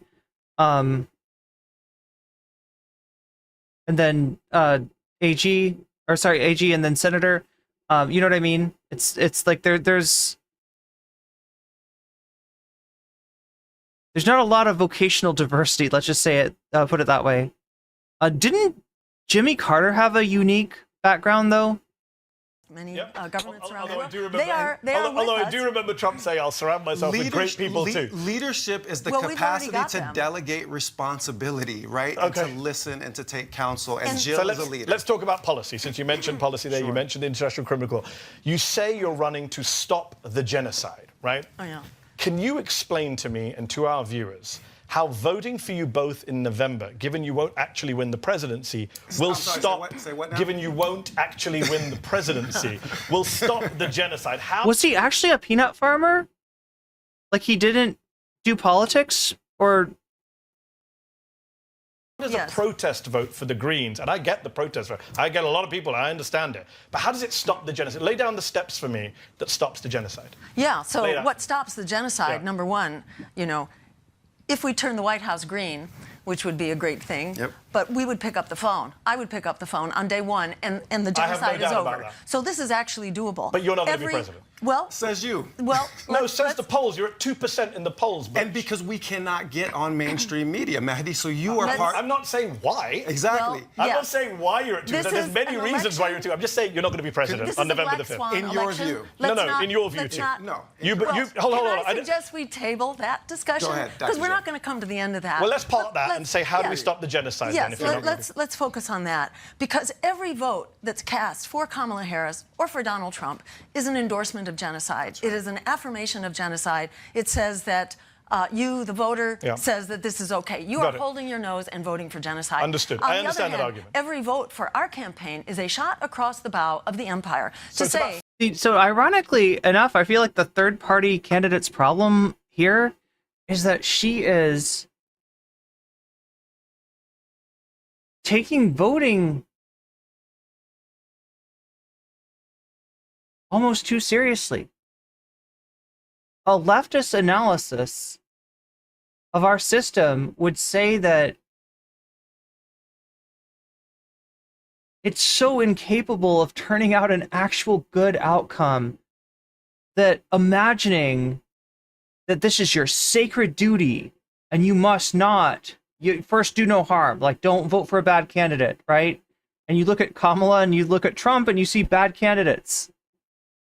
I think that is giving our bullshit dog and pony show democracy way too much credit. Now, do I think it's worthless? No. I think that, you know, sometimes if Puppet A and is against Puppet B and Puppet B is Donald Trump, it might be worth voting for Puppet A to get rid of Puppet B, right? Absolutely fine with that. But I don't think that this system, because we don't just have capitalism, right? We don't just have capitalism. We don't just have a democratic republic, right? We have a democratic republic under capitalism. You imagine, it's like saying I have a hen house in my front yard, and I also have a pet fox who travels unrestricted. You know what I mean? It's like, if that fox has not eaten most of your chickens, it's a goddamn miracle. If there's even one chicken left, that's a goddamn miracle, right? If your vote even matters a little bit, it's you know, not through, it's not because it's a good system. You know what I'm saying? So here we see the, you know, third party candidate like making a principled case for not voting for a bad person, and it's just like, that is so fucking naive. Feeling good. It's not about actually changing about things. Well, no, it is. Power. It is. What you just described as a feeling, right? No. I said it is I a shot. asked for Well, a let me plan. finish. Let me. She's saying it's more than a feeling. She's like, more than a feeling. Let me just finish my question, then you can answer. No. Let me repeat the question. Lay out for me the steps whereby I go Yes. into a voting booth, vote green, Okay. and the genocide stops. Let me put I don't it see that very happening. clearly. Yeah. So whether we get 2%, 5%, 15%, we are creating a very organized coalition that is here for the long haul, That's right. for a political vehicle to stop genocide and the imperial policies that go with it. So every vote that one casts is huge, and every time one even registers in the polls on behalf of our campaign is another warning shot. I so understand what is the what? Agreed. So where does that go? Yep. Where that goes is directly to the White House and to Congress to say Correct. that, you know, we not only have public opinions polls to show that this is the very firm commitment of the American people So right it's a pressure now. campaign. It It's to is say- a it's to send a huge message. pressure. Well, it's Send a not, message to who, though? To the power holders. So now, Alaska has got ranked choice voting. And they actually elected a Democrat last time, surprisingly, because of their ranked choice voting system. I just wonder how hard it would be to implement. Because I really hate the idea that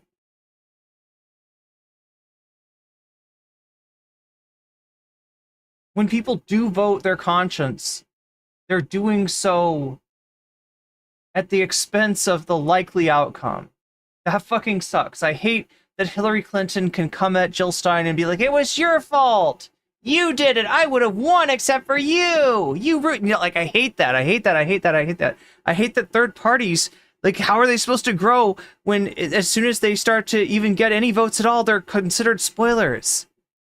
Right? There's God, like, oh my God, I hate how much it's set up to just, like, you know, default back to two parties. And I mean, it's not been two parties throughout history, but recent history, definitely. I mean, with the exception, I guess, of Perot. Actually, maybe Medhi should explain how voting...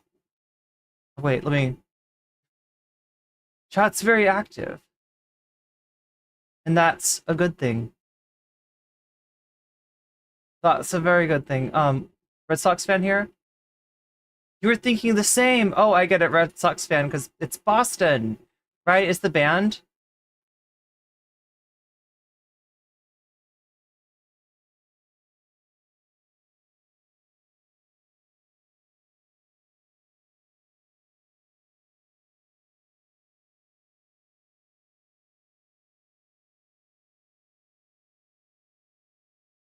Not a lot of Boston fans in here tonight. I guess not.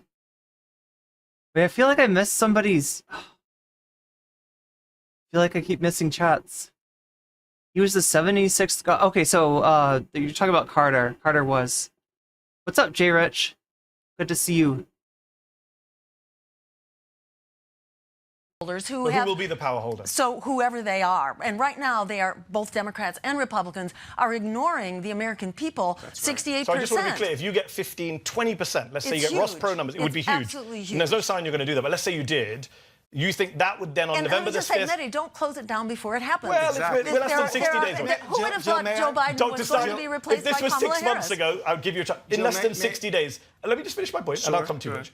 The point you're making, I get it. You get to 15, 20%, that would be huge. It would be Ross Perot territory if you got there. And we are not going away. But November the 6th, you're saying whoever the president-elect is, Donald Trump or Kamala Harris, would look at that number and say, I need to change course, well, even though they've just won. You don't have to get to election day for that. Okay, I'm glad you made that point. Yes. So let me bring you in, Butch. Noura Erakat. Yes. You know Noura Of Erakat. course, yeah. Palestinian-American activist, academic. I believe she was considered to be your running mate before you offered the slot to Butch. She says she turned you down because she wants to pressure the Democrats, specifically the Democrats, into the current people in power, into changing course on Gaza. But you refuse to agree to step aside if Harris did the right thing on a ceasefire or an arms embargo. Doesn't that suggest that your party's priority is not stopping the genocide, it is being in the race as a spoiler no matter what happens in Gaza? No, absolutely. Okay, so no, what he's talking about is a thing. I think it's called, is it called a message candidate or is it called a issue candidate? I can't remember, but there is precedent for a candidate who gets involved in the presidential race, accrues a certain amount of support, and then conditions their endorsement of one of the two parties on that party adopting their platform, right?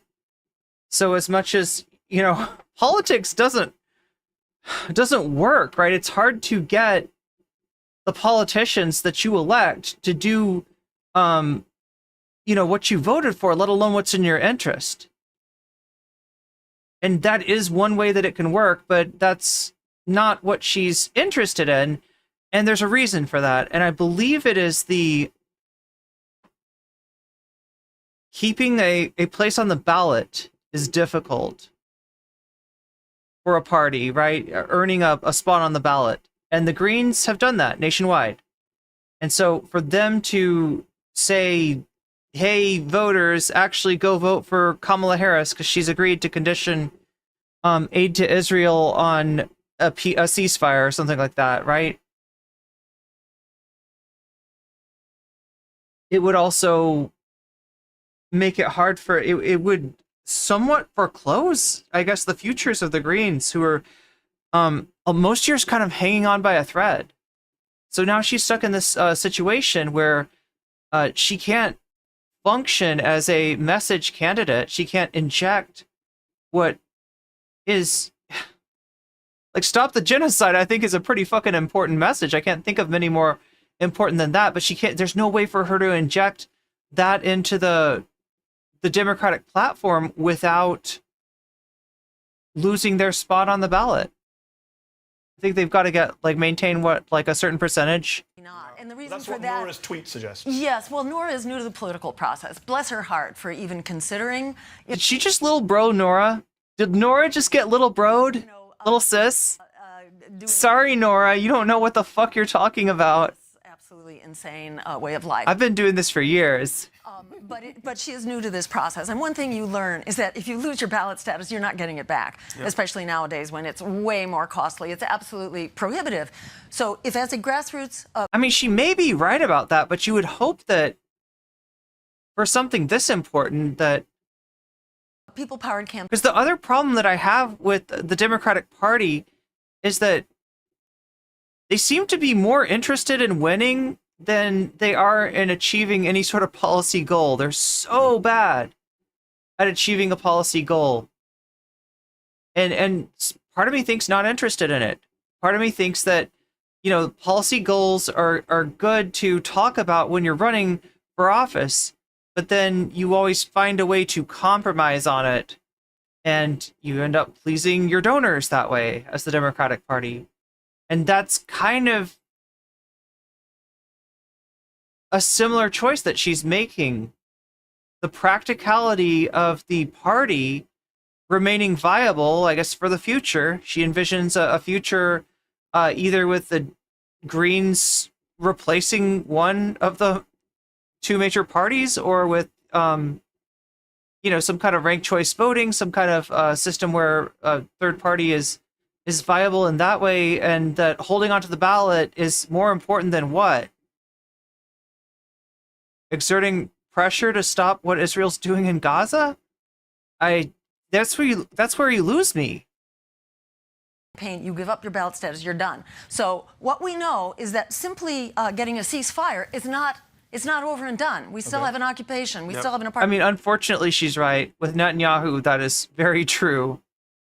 State. Okay, but you're not going to end the occupation between now and November the 5th. Yes, but that's exactly the point, is that we have to be here for the long haul. We are not just till November 6th. Talk me through, you're saying Noura doesn't understand politics. Noura's logic seems to be pretty simple. If you go to the Democrats and say, hey, we've got all this support, and if you don't give an arms embargo, and the Democrats say, all right, they won't, but let's say we give you an arms embargo, and then you carry on running. Well, and then they change their mind. But they could say the same to you. Well, you're still what we running can say to them right now is that if you agree to that arms embargo, you are winning back a lot of votes. You're winning. So Whose you don't votes? need Your votes. The votes that are coming to us. You're going to win them The votes of back. the American people. So you'll say that publicly. Hold on, let me just finish. You'll say that publicly. Oh, we already have. I just want to be clear, because it's not clear to me. Yeah. If tomorrow Kamala Harris comes out and says, as president, I will bring in an arms embargo on Israel. Not saying she will. How does she do it? She's not the president. Well, Hold on, but she's she is not the vice president. But we know that she doesn't control Joe Biden. Well, but she has a lot of say in this. So now the goalposts seem to be moving now. If the presidential candidate says, as uncommitted movement want her to say, I support an arms embargo on Israel, you will say, I'm just trying to get to the end of this process, you will say, I, Jill Stein, say you will get some of my supporters on November the 5th. Well, I mean, clearly she will. But you won't say it. She would. Well, no, I have already acknowledged that a lot of support is coming to us because of Kamala Harris's refusal to consider an arms embargo. So it's actually relatively simple and straightforward, okay? Imagine being in a position where all you have to do in order to win an election is to stop committing the most heinous... Hold on, let me finish, Medhi. Stop committing the most heinous genocide in recent memory.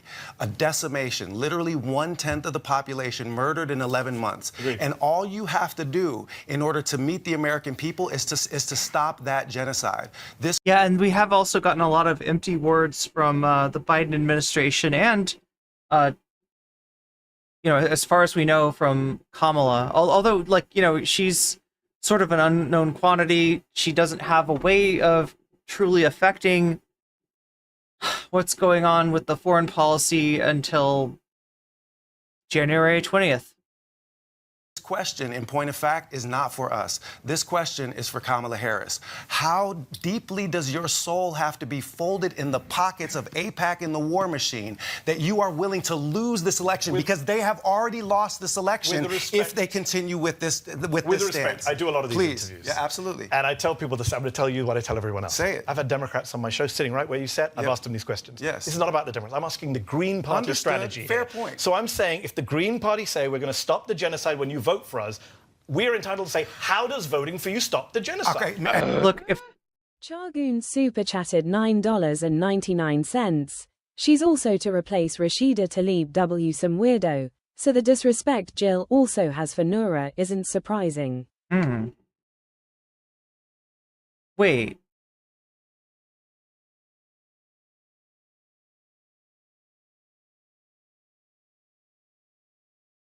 Wait. Noura wanted to replace Rashida Tlaib? I didn't even know that. Thanks for pointing that out, Chargund. And thank you for the super chat. Jill is a Russian asset. They do talk about that, Joseph Winnie. They do talk about that in a second.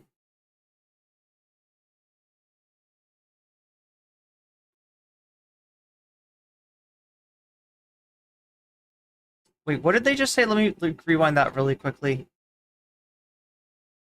Remember, when you donate, you can let me know in the chat which of the topics you voted for, which of the bonus topics that you want to see as bonus content, and I'll be more than happy to apply your donation as a percentage to the topic of your choice. thus helping you get the bonus content that you want. And remember, every time you donate, the dono goal meter goes up, and it's at 43% right now. If it gets to 100% by the end of this lovely debate, this curse debate, I guess, then we'll get some bonus content. Right now, it looks like it might be Sam Cedar debating Loner Box. Is that still what's winning? Nora is...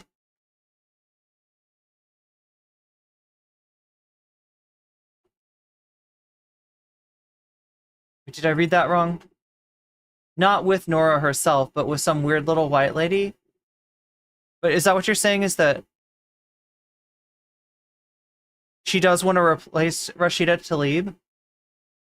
Yeah, I guess I don't know that much about Nora, but she was slated to be, what, the running mate?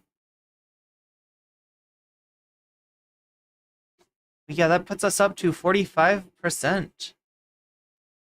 May just have some bonus content tonight, in spite of the fact that I started so late, which is entirely my fault.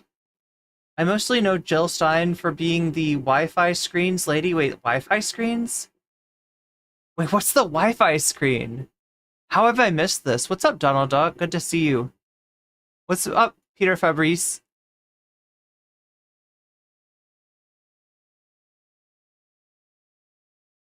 And might I just expand on this particular point? Briefly. The Green Party does not exist simply to stop the genocide in Gaza. Okay, fair enough. The Green Party exists in order to restore democracy to the American people, in order to provide a voice for all of the people who are not interested in the culture wars between red and... Okay.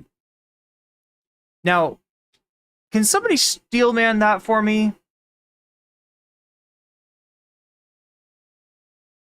Because when I hear that, I think, oh, there's a class reductionist, right? There's somebody who's on the left, but they're like, you know, these trans issues are just kind of dragging down the whole... Like, I don't know. I don't know what that is. I don't know what that is, right? Where you're like, yeah, except for the culture war issues, it makes me think that you're doing some kind of social conservative thing. But that might not be right. Maybe he means something different. Maybe I'm misunderstanding him.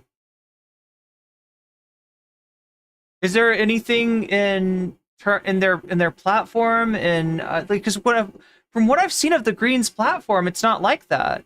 I don't get the feeling that they're you know, throwing marginalized groups under the bus the way that the Democrats do. But just like I don't know.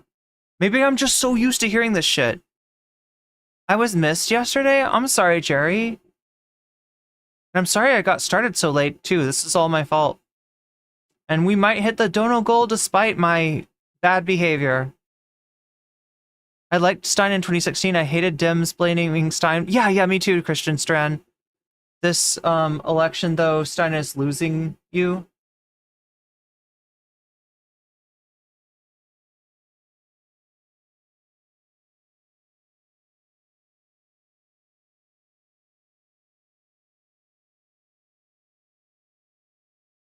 Some forgot George W. Bush sold himself as not a nation builder. Oh, yeah, I did. That's a thing in foreign policy. How ironic. So when he ran in 2000, this is the Bush versus Gore election that Gore actually seems to have won Florida. But the Supreme Court stepped in, and I think Gore kind of surrendered from what I've heard. Hate the Dems blaming Stein for Hillary's loss. Me too. But this election, yeah, she's kind of losing you. It's understandable. Okay, random girl's gonna explain the Wi-Fi screens thing to me. Jill Stein thinks Wi-Fi screens? Wi-Fi screens? Like screens? Like looking at a phone or a tablet or a computer? But not for the reasons she thinks? Yeah, I would agree that maybe, you know, you should think about, you know, giving your children access to a screen depending on what age they are, but I'm guessing Random Girl 3PO is saying Jill Stein thinks the Wi-Fi. Now that's a conspiracy theory. I gotta admit, I have not heard that. Chargoon super chatted $19.99. I've heard Jill Stein say, I will not be silenced. I was Occupy, I was at Standing Rock, I don't care if she's roundhouse kicked Jeff Bezos in the gut, I'll still call it a publicity stunt, 'cause that's all it is. And it's sad.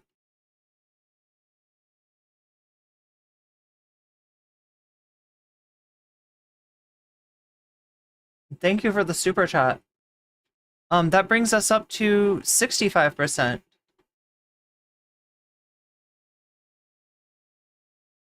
So very close to getting that extra Sam Cedar debate. Not trying to sound like a shitlib, I just think she's unserious and spends zero time talking about fascism and white nationalism, and most of the time talking about Dems. Wi-Fi screens is her words. Oh, so it just like, she's kind of having maybe a boomer moment there? Most things I've seen take that to mean she thinks Wi-Fi is dangerous, particularly to kids.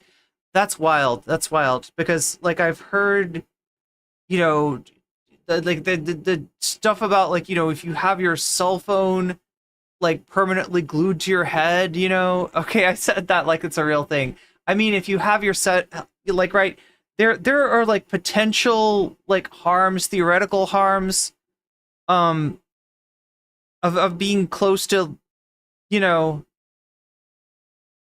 but I've never, like, the only, like, you'd have to be using your Wi-Fi router as, like, a pillow. I mean,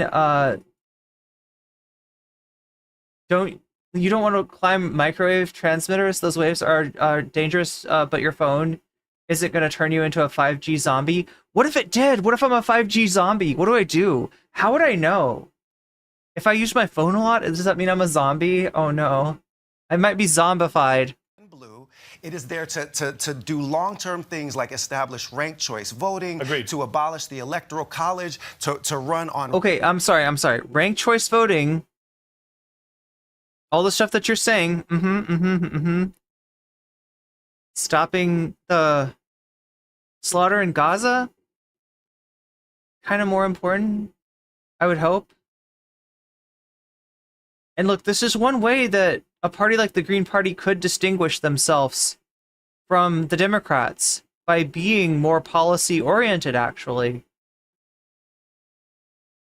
Land we'll back, back social housing. Agenda, but that's my point, is that you do not just throw away 40 years of building a party. Faraday cages, says Donald Duck. Is that what the Liver King uses?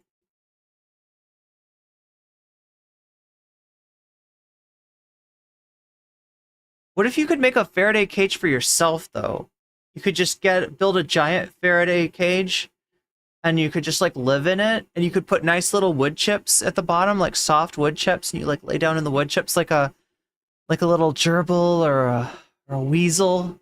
You have, like, a little water thing, like with the ball, you know, where you, like, lick the ball, and it gives you water. Because Nora Arakat wants you to. I just wanted to be clear as to what the goal was. You're making it very clear that even you are about more than the genocide. Absolutely. I just wanted to make that clear. And to her benefit, you know, what she suggested is not, you know, some kind of crazy, outlandish idea. You can understand as a Democrat. Suggestion. You can understand as a Democrat if you're pushing your party. There are a lot of good Democrats trying to push their party towards the arms embargo. And then the Greens say, well, we're running anyways, and we're still going to screw you over. Democrats might think, well, you don't really. We screwing them over. I'm so glad you said that, because that's brought me to my next question. So we can move on to that subject. Democrats think you are. Democrats think you are screwing them over. Well, of course they are. Because they are screwing themselves. Let me ask the question, and then you can answer. I mean, in this case, she said it, and she's right about this, right? Most of her support is coming from the Democrats failing on the issue of Gaza. Right, so as far as, do I blame the Green Party for, as a spoiler? No, that's the Democrats' fault, right? They could minimize the impact of the Green Party very easily. They just don't want to. Michael Nelson says, I'm a little slow. I am a 3K zombie waiting for the next update. Steve, you know the number of votes you got in the 3 crucial swing states of Pennsylvania, Michigan, Wisconsin exceeded Donald Trump's margin of victory over Hillary Clinton in each of those 3 states. You and I spoke before that election where I said, hey, you might actually swing some of these states. Do you want to tell people to vote Hillary in swing states? You said, absolutely not. We talked about it on Al Jazeera at the time. I know you point out that a lot of those voters would have stayed at home, Exactly. so they wouldn't have swung it. According to exit polls. We know that. But they would have stayed at conjecture. home unless you had told them to vote for Hillary Clinton, which you refused to do. They would not. They don't respect They would not. Okay. They would not. Our voters do not take marching orders so fine. from Forget political 2016. They're not voting for a Democrats We'll do have to that. agree to disagree Please what do would have not. happened in 2016. But in 2024, I wonder, or in 2017-18, when you told me at the time, there's no difference, there's not enough difference between Clinton and Trump, is what you told me at the time. Well, what I said is that they're not different enough Not different to enough. save your job, to save and your you life. said they're both That's evils. right. You said they're both That's evils, still just as you said about Harris and Trump. I'm just wondering, was during that disastrous Trump presidency, when kids were And look, she's actually right that they're not different enough. It's but she's saying not different enough to want to vote against Donald Trump. I don't agree with that, right? They should be more different, though. The Democrats should absolutely heighten the contradictions, and they would get more votes. They don't. They think that they're going to recapture votes by embracing a Trumpian policy on immigration, and they don't realize that Trump's got the market cornered on racists. You're not going to get those votes back. It doesn't matter. The perception of you as a Democrat is not going to lend itself towards getting,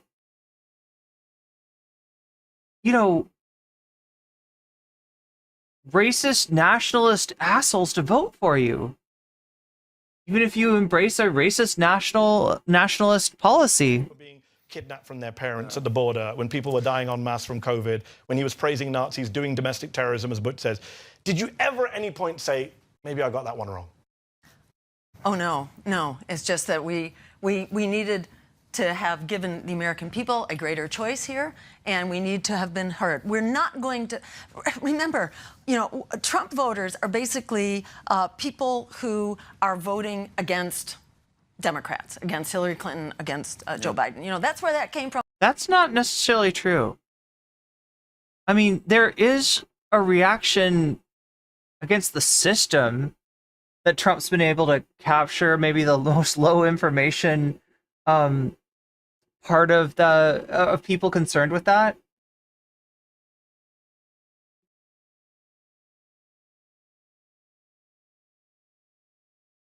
It also came from the Pied Piper strategy, whereby the Democrats lifted up the most extreme Republican, and they do that over and over. I'm you. The last thing. Do you ever go, you know what? No. Judging how and bad I'll Trump tell was, you why. when people were piling up in morgues in New York, because when he was Democrats- telling people to put bleach in your arms, Yeah. did you ever think actually Hillary would have done COVID better? We all knew she would have. Hillary could have started World War III. But we're talking about what happened. Yeah, totally. Do you ever think maybe I got that one wrong? No, No, not at you had all. no regrets during the because Trump I'm presidency. absolutely convinced that Democrats are not the solution to right-wing extremism. In many ways, they are the cause of it through austerity, through privatization, through big tax But in the giveaways, moment, and 2017 to 20... She is cooking there. As the people are dying, as the Nazis are marching, you're not thinking... But yeah, no, like he's cooking too, right? He's got a point, and she isn't really answering this. Like, look, I fucking hate Hillary Clinton. I dread what her agenda would be given 4 years or given 8 years. But it's not going to be worse than Trump. They're the None same. of these things exist in isolation. We have several convergent crises right now. So here's the problem. Back in June, this is what we're doing this all again. The same arguments are being made, as you know. It's not just Democrats saying you're helping Donald Trump. Donald Trump is saying, he said at a rally, Jill Stein, I like her very much. You know why? She takes 100% from them. Donald Trump seems to like your candidacy. Steve Bannon has said the same thing. Why are Republicans saying this if you're not helping? See, the thing is, like, he says way too much out loud. When you give Jill Adderall, it works pretty well. Somebody should give me Adderall. She is, in fact, cooking. They have the same, what should we say, Yeah, neoliberalism absolutely does breed fascism. enlightened and visionary And particularly austerity. understanding of politics. No, I don't look to them for political analysis. No, and I Not don't just think analysis, they're working on your behalf. According to the AP, let me put this to you. Sure. According to the Associated Press, just last week, Jefferson Thomas, a longtime Republican Party operative from Colorado, submitted petition signatures that his GOP law firm gathered on behalf of your campaign in New Hampshire. Republicans are cynically working to get you on the ballot because they think... But why would they talk about it? Because that actually hurts the Greens. If they really want to help the Greens, they should shut the fuck up. Come on, what the hell is this? You're going to help them. Of course, and this enemy of my enemy is my friend logic is exactly the thing that the Democrats utilize. I didn't quote Democrats. These are Republicans, Mitch. But are you listening to my point? So what I'm saying is that the Republicans are thinking exactly the same way. We're not operating according to the same logic. We believe that we will draw many of those Bernie. Hillary Clinton is terrifying. My friend made a joke about me being her therapist. And I thought, but what if all she talks about is emails? Oh my God. No, she is uniquely terrifying. She is an eldritch horror. I mean, Trump is too. Actually, Biden is as well. What's up with that? Why do we always elect eldritch horrors?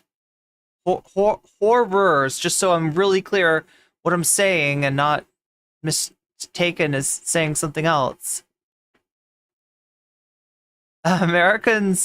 America could not even save me in their drafts. I honestly appreciate this civil... Yeah, I like these viewpoints being able to be discussed without... maybe I'm wrong. Maybe I'm wrong, because, yeah, this guy, I guess, did call Medhi a house ninja shortly after this debate, so maybe it wasn't as civil as I thought, but these are... I feel like these are important conversations. However you come down on them, whatever viewpoint you end with, I feel like it's important, and that this is a conversation between the part of the left that doesn't just view Palestine as an issue to compromise on to fucking win suburban Karens or whatever the hell Kamala's strategy is, right? And it's important that that part of the left communicate. Trump voters. We believe that with an actual working class agenda that meets the needs of the American people, we will bring new voters into the process. We believe that by using data analysis carefully and reaching out to this young generation that is on fire about Gaza, that we will enroll a lot of new voters in the 18 to 29 demographic. What those right-wing thugs do is their business. It has no purchase over our game plan. Stop putting in petitions on our behalf? Absolutely. We don't need y'all's help. We By the don't way, want you y'all's mentioned help. Bernie. Bernie, of course, is also worried that you are going to cost the Democrats or help Trump win. If Bernie Forget the had Democrats. run as a Green, he'd probably be president. So let me ask you this. It's not just Democrats saying that you're helping the Republicans. It's not just Republicans saying you're helping the Republicans. What do you think about that, chat? What do you think of Bernie third-party presidents or third-party candidacy? What do you think that would have been like? You yourself seem to endorse that message, Jill Stein, over the weekend. You liked a comment on Instagram which said, and I quote, "The Dems need to be stopped. Either vote for Trump, or if you can't, then vote Green." You're endorsing the acceptability of voting for a... Okay, you're policing her likes? I don't know who liked that comment. It's your personal page, Dr. Jill Stein, Instagram well, page. it certainly wasn't done by me, so I don't know if some You might staff... want to monitor that, because you're a presidential candidate and you're endorsing a guy. He didn't say vote Green, he said vote for Trump. And if I mean, that's pretty bad. you can't, then vote Green. And you... Yeah, what the fuck is that? Wait, what is that even? Why would they post that? Why would they post vote for Trump, but if you can't vote, shouldn't it be the other way around? Or it shouldn't be any of this stuff, right? That's a fucked up thing that's a fucked up post to like. And it's not like one of those where you're just like, oh yeah, I just kind of missed what it was saying. Like that Well, comment. that's crazy. Yeah, no, I would never agree with that. Okay, well, I hope we can fix that. That's from your Instagram over the weekend. And let me say, the dirty tricks being played here by the Republicans are small change compared to the dirty tricks here being played by Democrats. And I'm not here to defend anyone's dirty tricks. I'm just asking questions. Wait, what? Oh, she's talking about keeping the Greens off the ballot. Actually, you talk about Democrats. At a press conference in Chicago you did last month, there were a bunch of people standing around you holding "Abandon Harris" signs. Yeah. Right, you're a third. Jill liked 2 of my comments on Facebook. Was that not her? I mean, apparently she hires somebody for that. Party. You're against both main parties, right? One of the criticisms from the Democrats is you're only ever anti-them, not the Republicans. Where were the signs saying abandon Trump? I didn't see any in that. Well, that wasn't under discussion at the moment, but absolutely, we are very much on record against Trump. Yeah. But it's Third parties are always going to have to deal with the idea that they suck and you shouldn't vote for them. If Bernie ran as a Green, it would have discredited him, in my opinion. Yeah, I mean, the thing is, I would say that most third-party candidacies are doomed. But if you were to have a figure, it really does take a risk, doesn't it? Right? Because I mean, you're betting on the.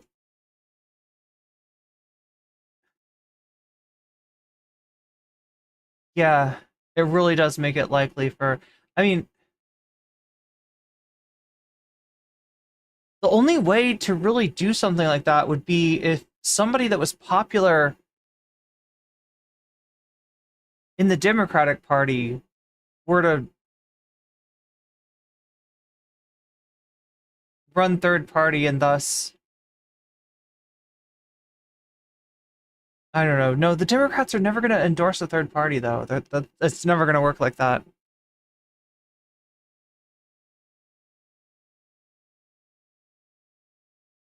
If Bernie went green, I'd be a huge supporter. Oh, nice. Almost forgot about the huge. It's the Democrats who are forever being held up as a yardstick to measure us against. So that's where a lot of clarity needs to be lent. McGoggle says if Bernie won as a Green, it wouldn't be because of the Greens. You would understand the perception. Look, if you're just surrounded by people saying abandon Harris, it looks like you're just running an anti-Democratic campaign, not anti-Republican. Well, people can make of it what they want. Yeah, the sad thing is that, like, I feel, okay, here's the real reality check, right? Let's say that somebody really popular, well-known figure that probably could have won the Democratic Party, but instead runs as a third party, wins. I think that the Democrats would actually stay in if for no other reason than to spoil that election for the Republicans. I don't think the Democrats would ever let them. I don't think the Democrats would ever, make the, if the Democrats became the third party, in other words, right? If somebody that was just like massively popular ran as a third party, I don't think you would ever get the Democrats to endorse them. I think they would stay in even if it was just to get the Republican elected.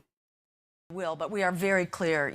Our overarching comment on this is that the Democrats give lip service to the right things, whereas the Republicans don't even try. They don't even pretend. If I might bring Malcolm into the conversation, and this was where we started a conversation on an Instagram Live that ended up with this candidate. Wait, sorry, weird focus on posts, but Jill and Brianna Joy Gray retweet some people who've been saying Nazi shit? Do they? Wonder why you didn't bring this up to Jill. Coming together, right? This shared inheritance from Malcolm X. Malcolm called the liberals foxes and the conservative wolves. The liberals bare their teeth, and you think that they're smiling at you, but they're there to eat you. You're on the menu. The wolf bares its teeth, and you know its intent. That is the, if I can say, the official position of this campaign with respect to Teams Red and Team Blue. So one is an open enemy, one is a concealed enemy. So I got it. Let's drill down. I'm glad you brought that up. Do you believe? First of all, before I get to that question, if Trump wins in November, yes, are you fine with that? Am I fine with that? Yeah. No thinking person would be fine with the idea of a completely incompetent, amoral, foolish, right? This is a man who could not pass any of my university classes under any circumstances, right? So nobody's fine with that. So are you as fine with that as you are as fine with Harris winning? 6 of one, half dozen. We're gonna flex the professor Riz again. They're equally bad. Oh, yeah. Absolutely, and I'm going to tell you why. Okay, I'm going to tell you why, yeah. because this is what I wanted to say in response to the question that you were posing earlier. Everybody is fear-mongering around a Trump presidency. I'm sorry, they were Democrats that were sending cops to campuses to beat up kids on my campus, okay? Coming in riot gear to remove people from encampments. Yeah. And unfortunately, he's right. democratic cities, democratic establishments that are keeping the cops back and allowing modern day Irgun thugs to beat up kids on UCLA campus. And these are Democrats that are building cop cities. Please, but you don't think it can get worse? Let me tag you in. You don't think it can get worse? No, let's just finish. No, I want to finish with Butch because you made the point. You don't think it can get worse? You don't think Project 2025? You don't think putting the military on the streets, the Insurrection Act? Let me be clear. That is a domestic terrorist earlier, not me. Is Kamala Harris a domestic terrorist? She's an international war criminal. But is she a domestic terrorist? Because you're saying that, it's an interesting semantic question. Let me put it this way. Let's not do semantics. May I answer the question? So what I said in a social media post some time back was that whether you vote Team Red or Team Blue, militarized fascism wins. And the reason is that both are operated by the 1%. They share 95% of the same patronage networks. They are owned by AIPAC and the War Machine. There is a faction fight amongst the 1% with Christian right-wing evangelicals and a diversity agenda on the other side, and that is driving this combat. But the faction fight is Okay, I gotta look at their platform now. pretty existential because it affects the future of our country. The faction fight is existential for people like you who cannot imagine a green future. And Look, I will, there's two ways that he could mean that. One is that they use the appearance of being pro-diversity to hide their reactionary tendencies, right? But the other would be that, we're doing class reductionism. I don't know what's going on here. Can only imagine endless war between teams red and blue. As for us, we're not interested in the purple fascists. For us, they're very similar. I guess the problem is it's great rhetoric, but in practice, it is rhetoric. Let me give you specifics, and you come back in. When you say they're both greater evils, they're both equally bad. This is what bothers me. On Gaza, maybe you're right, but on a whole host of other important issues, Trump is undeniably, demonstrably much worse than Harris. Let me just give you some examples. If Trump is elected, over 10 million undocumented immigrants are going to be targeted in a bloody, you say fearmonger, his words, this weekend, in a bloody military operation. If Trump is elected, one study says there'll be 4 billion tons of additional US emissions by 2030, which you might think would be a big deal for the Green Party. If he's elected, all the gains that workers have made during the Biden-Harris administration, undeniable organizing gains, trade union gains, will be gone. Now, what if he says, well, we don't believe in the Green New Scam anyway? I'm imagining how right-wing, the Greens have become secretly intellectual dark web. If Trump is elected, we have another pandemic. People will die in their hundreds of thousands. They're not dying now? The COVID is making a major comeback as we speak. 500,000 people died in the last year of Trump presidency. Please don't insult those people by saying that happens every presidency. How is that an insult? There are lots of people dying that was sui generis to Trump. No one else would have handled COVID like Trump. You know this. We agree that the man is incompetent. Okay. No question. So I'm asking you about the policies. Let me talk specifically. Please. Because we talk about the horrible things that Trump does, and then we see the Democrats adopt those policies on this issue of expanding war. What I read out to you, you're not bothered by 10 million undocumented being targeted by the military, 4 billion additional carbon emissions, tons of carbon emissions. Well, okay, let me speak to that. Let me speak to that. Rights, please. Because it is largely under Joe Biden that we have massively expanded these liquid natural gas export facilities. It's not been a good record under Democrats. Oh, it's horrible. But it's worse under Trump. You never do the worst. It's actually not. You always say they're the same. In fact, I would you think Trump has that. a better climate record than Kamala Harris and Joe Biden? Well, I think that. Well, Trump always tries to emphasize that, but I mean, it is. Oh God, this is what I hate about the Democrats. They do a horrible job of heightening the contradictions, right? I do think that there's contradiction, or I do think there's differences, right? But I feel like on so many levels, the Democrats do their best to minimize those. And yeah, environment's one of those. We're pumping out more oil, more carbon-based energy than any other country in the world right now. And that is so Kamala can say, could have that to come back with when Trump says drill baby drill. But I do believe that Trump would be worse, right? I do believe that there are some projects that Biden has not seen fit to open, and that Kamala doesn't have. Trump wants to open Keystone XL.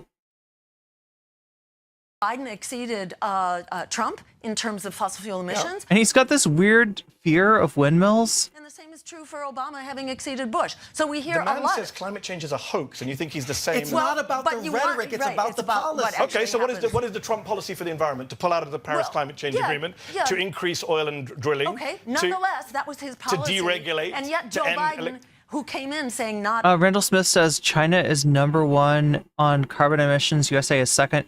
Yeah, I'm talking about production of fossil fuel.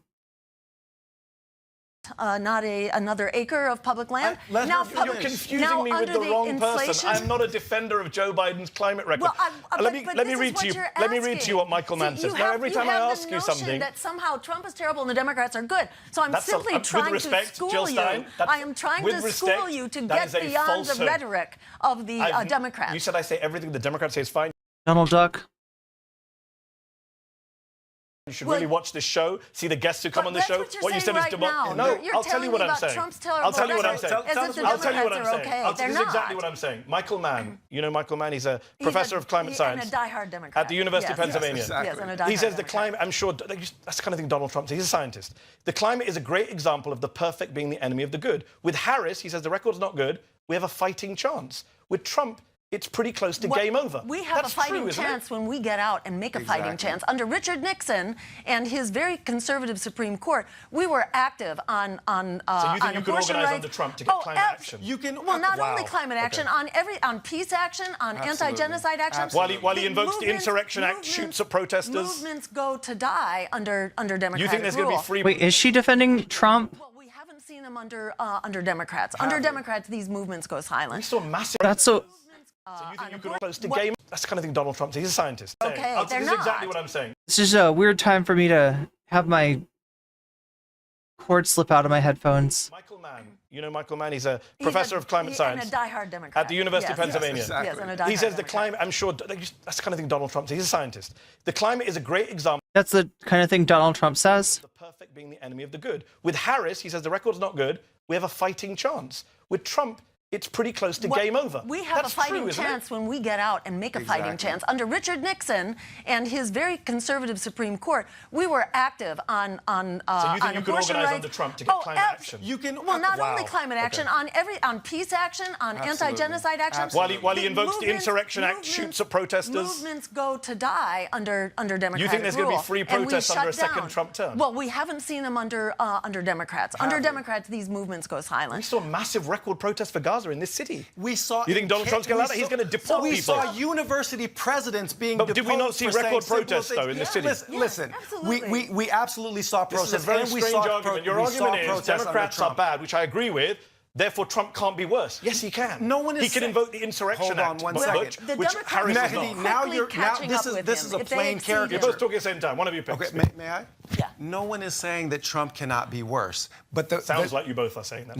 No one is actually, in point of fact, saying that. What we're saying is that we are not responsible for the Democrats' failures to create a meaningful alternative to Team Red. And the more that we do the work of actually providing a meaningful alternative for the American people, one, we will consolidate power in a third party, which will give Americans choice in future elections. And two, we will provide maximal leverage on the few adults that are left in the room on Team Blue that will hopefully push them to behave like responsible adults. Red, that's fine. That's on them. That is not on us. That's a washing of your hands. That's on them. That is not on us. So let's talk about record. I mean, I don't like blaming third parties for a major party's failure to, heighten the differences between themselves and the Republican Party. They're not inspiring, but I still see a value if you're in a swing state of weaponizing your vote and making sure that Donald Trump doesn't get another term. But in terms of it does make me sick. It sickens me when Hillary Clinton blames Jill Stein for her own failure, and Kamala's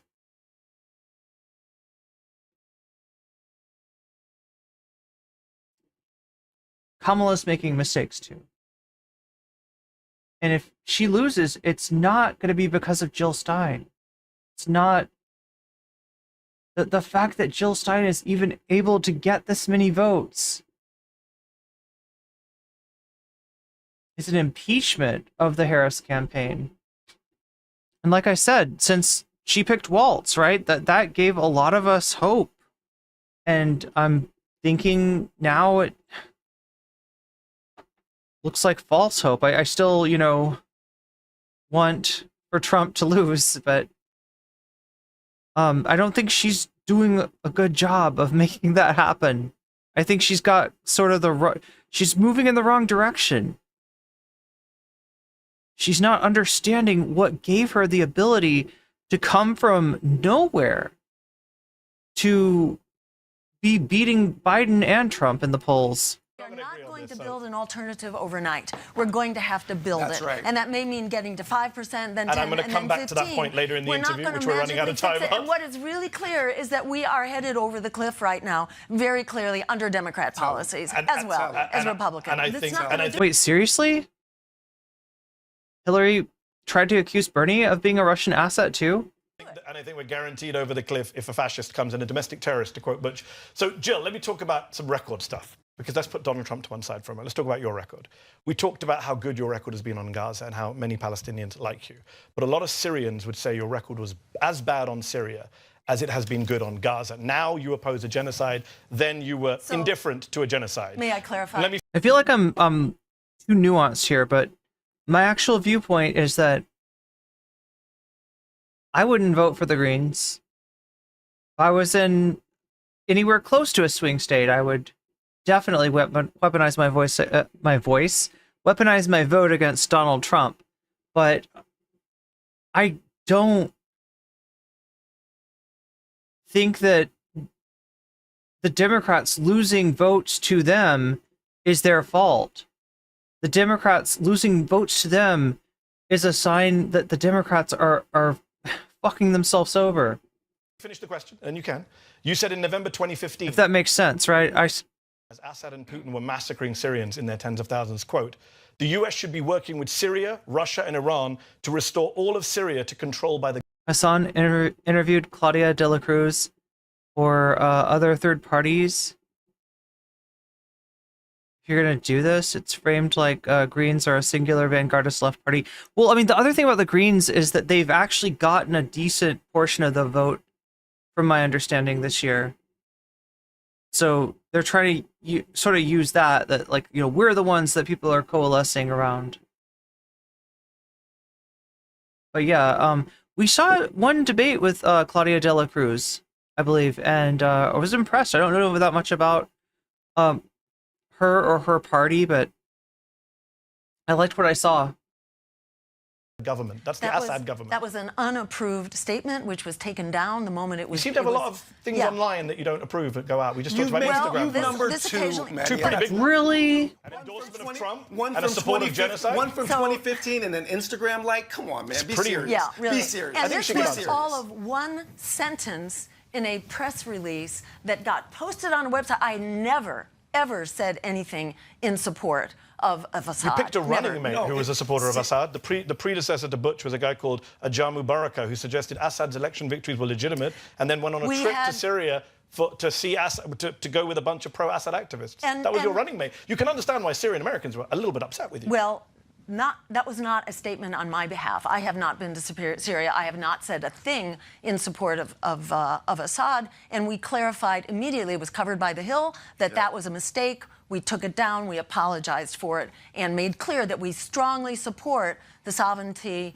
and exactly of the Syrian people to determine their future. Do you have any qualms as a Muslim American about running alongside someone who a lot of Muslim Americans, especially Syrian Americans, have publicly criticized for the stance on Assad? Absolutely not. The first set of phone calls that I made when this offer was extended to me was in the Palestinian community, the Arab American community. I taught at the University of Michigan. The Syrian American community? Yes, absolutely. And the questions were posed to me, and I asked Jill pointedly about this and was given exactly this answer. When I actually showed them the documentation, all of the people that had questions, their fears were assuaged. So I went in with an absolutely clear conscience on this question. I 100% believe in Jill's position with respect to... Yeah, me neither, obsessive. not just Palestinian Americans, but with respect to Muslims' right to self-determination. And I believe in those things because when I asked her in an Instagram Live about what the overall foreign policy vision of Jill Stein was, it was actually about dismantling these imperial apparatuses that have tormented Muslims for so long. The Iraq War, Afghanistan War. And just so you know, we will be going, I won't mention what particular day, but we will be on 9/11. We will be in Michigan to do a 9/11 memorial march, and we will talk about the dreadful consequences of this tragic day, and we will have a moment of silence for all of those lost souls, and then we will have a moment of silence for the hundreds of thousands of people who had their lives taken unjustly in the imperialist extractive wars that were fought in those names. So I'm glad you brought that up, because you have been very eloquent and bold. We began the interview with me saying you have the strongest position on Gaza by a mile, but it's easy to condemn what America is doing. The critics are saying it's what Russia or Syria does that you haven't condemned, and they point out, as you know, that you went to Russia in December 2015. You sat at a table briefly with Vladimir Putin. Oh my goodness! So there we go. For anybody who was wondering, was the Putin thing going to come up? Here it is. I did what JFK said. In the wake of his illegal annexation of Crimea, you didn't harshly criticize Putin, they say. In fact, you put out a video of you in Moscow, in Red Square, harshly criticizing not Putin, but American foreign policy in Russia. You didn't criticize Russia in that video. Actually, I you criticized America. Not in that video, 2.5-minute video you put out from Red Square. You said America, I've got it here, I've got the transcript. You said you called out US exceptionalism. You said we need to respect and replace a US policy of domination, all of which I agree with, by the way.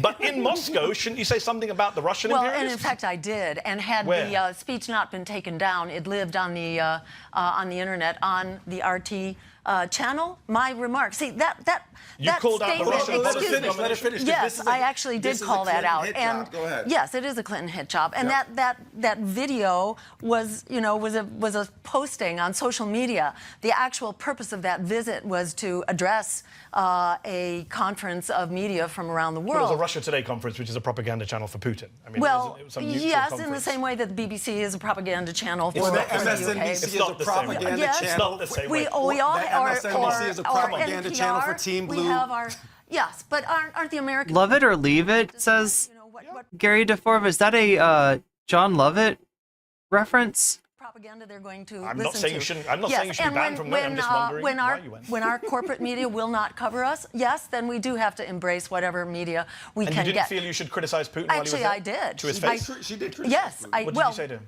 So he was not at that conference, but he heard it. I told him that he could have a better body composition if he trained with me.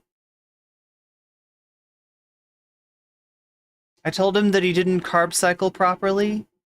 And then if he really wanted to develop an aesthetic physique, and then she rips off her she's wearing a workout outfit underneath and she's just ripped. I criticized Vladimir Putin's fitness. And it deserves to be criticized. You were sitting 3 feet away. That was not the conference. I know, that was a dinner afterwards. So why not say something? There were no translators. There was no Vladimir introduction. Putin speaks English. He was there for 5 minutes before he gave a speech in Russian. Yeah. If Joe Biden was sitting at a table with you 5 minutes, you wouldn't call him out on Gaza? I would have, you know what I would have done? I would have taken the fork and get the crackers, and I would have gone, Pyong, Pyong. I would have been hey, Putin, Pyong, that's for Ukraine. Slava Ukraine. And I'd be launching, did you ever used to do that as a kid? You take your fork and you use it as a launcher with crackers, and then you get in trouble with your parents because you're not supposed to launch crackers at your cousin. If Benjamin Netanyahu was sitting at a table with you, you wouldn't call him out? But if he is unavailable, if he's across the table and there's just screaming noise, what you're No, you get the jelly. You get the little jelly tubs, and you shoot the jelly tubs at Putin. Gonna go shout over You're the telling me if you sat at a table with Joe Biden and Benjamin Netanyahu for 5 minutes, you wouldn't say anything to them. Well, this is why I Sitting made next the to his main point to spokesman. focus my speech on these remarks right. and to criticize Russia right. for basically not to- following in the U.S. So here's what by bothers a bombing lot. Syria. Here's what. Let me finish this conversation. if I can Hold on, I understand, need to talk though. about Russia, and I'll bring you in because Okay, you weren't cool. there. With respect, Jill was. That's fair. On the day you posted that video, on the 17th of December 2015, Russian warplanes bombed a residential area in Aleppo, killed 8 people, including 4 kids. 10 days after you went to that dinner in Russia, on 20th of December, Russian warplanes bombed a marketplace in Idlib, killed over 40 Syrian people in the area. Did you ever condemn any of that? Yes, Did you feel absolutely. bad about being in Russia, talking about peace while they're dropping bombs? Well, that was the point of that was one of It the didn't points work, did it? in my actual remarks. Well, whose has worked? Yes, but I was also on that in that same trip. I was in Paris talking with Jeremy Corbyn. I was talking with the Chinese deputy negotiator on climate. So am I going to change the world by having a 1-minute conversation with world leaders? No, and more often than not, you can't even get their attention. But what I was able to do was to put on record 3 issues, 3 top issues. One was a global Green New Deal. A second was a peace offensive in the Middle East and actually withholding weapons from this madness and this perpetual war in the Middle East. We looked at your social media, and you haven't done that many posts specifically calling out Russian attacks on civilian areas. You haven't called Vladimir Putin a war criminal, but you have called Benjamin Netanyahu a war criminal. No, actually we did. Yeah. In my very first remarks about the Ukraine war, we condemned... Vladimir Putin's a war criminal in your view. Yes, we did And Bashar condemn... al-Assad's a war criminal. Yes, in so many words. Yes, we have said as much. So You called Netanyahu... But chat, do you know who's not a war criminal? Our Patreons. In fact, becoming a Patreon is the one way to make sure that you will never be found guilty of war crimes. Don't abuse that privilege, okay? Whatever you do, don't abuse that privilege. But yeah, you have various tiers on Patreon. The first tier, you got exclusive content. The first run of my videos when they come out, unedited and uncensored for your viewing pleasure. At the second level, you get a fancy shout out with every stream. So I'm going to do that right now, if you don't mind. Shouts out, and I hope you don't mind. I just want to thank the Patreons, right? Because they're awesome. They help me keep the lights on, and I really appreciate them. And they are definitely not guilty of any war crimes. Shouts out to Temporal Insanity. Shouts out to Funky Monkey. Shouts out to Moe Noe. Shouts out to Just Julie. Shouts out to Just Jules K. Shouts out to JR. And fancy shouts out to both Zara Xerex and Omega Star. Thank you, Patreon. You helped keep the lights on. You helped keep my body and soul together. As much as that's a possibility. Which I think he is. Oh, But absolutely. is Putin a war criminal? So what we said about Putin was that his invasion of Ukraine is criminal. It's a criminal and murderous war. And he's a war criminal who should be on trial. Well, by implication. You're struggling here to say something very simple. This is why people have their doubts about you in Russia. Well, why is let me Benjamin say- Netanyahu a war criminal but not Vladimir Putin? Well, as John F. Kennedy said, we must not be afraid to, we must not negotiate out of fear, and we must not fear to negotiate. So if you want to be an effective world leader, you don't start by name-calling and hurling So epithets. how will President Stein negotiate with Israel then if you've called Netanyahu a war criminal? Well, because he very clearly is a Oh, so war Putin criminal. clearly isn't a war criminal. Well, we don't have a decision, put it this way, by the International Criminal Court. Yes, we do. Yes, actually, for his arrest. actually, you're wrong. There's an arrest and warrant for Putin. for There the- isn't yet an arrest warrant for Netanyahu. So why is Putin not a war criminal but Netanyahu is? Yeah. I think well, they both let are. me say, You let me say this. We are sponsoring that war. We are sponsoring Netanyahu. That's our war. He is our... Okay, I'm sorry. This is just not a good answer. I mean, she's right that the United States has more responsibility, obviously, than on what's going on in Gaza than it does in what's going on in Ukraine. But yeah, no, it shouldn't be hard to criticize Putin.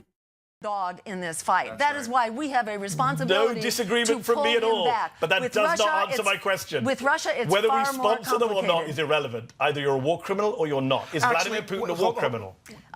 In so many words, yes, he is. I don't know what so many words are, but Wait, is Peter Sellers the dude from Doctor Strangelove? Palsier? Is Vladimir Putin a war criminal? Let me say that whatever you think he is, if you want to pull him about back... what I think. I'm asking what you think. You're running for president. If you are a world leader, you don't begin your conversation by calling someone a war criminal unless so why you have you called Biden and Netanyahu war criminals? Because we have a clear strategy and we have a very strong support across Is the Bashar world al-Assad and Vladimir Putin war criminals in your view? In my humble opinion, as an individual, I would class their actions as criminal without any question. What I would say also in response to affirm my sister soldier, Dr. Jill Stein's point, is that we have a differential relationship of responsibility, okay? The differential relationship... Wait, who does he play in Pink Panther? ...of responsibility is as follows. This is our genocide in Gaza. Israel is our landed aircraft carrier. We provide 70% of the arms and munitions. Everyone wants to pin this on Netanyahu and the right wing in the Zionist entity, but in point of fact, this is an American genocide. And therefore, we have a different kind of responsibility to call out people that are in our own house. We clean our own house first. And if we are running for leaders of... I'm sorry, Inspector Clouseau, the detective. Oh, okay.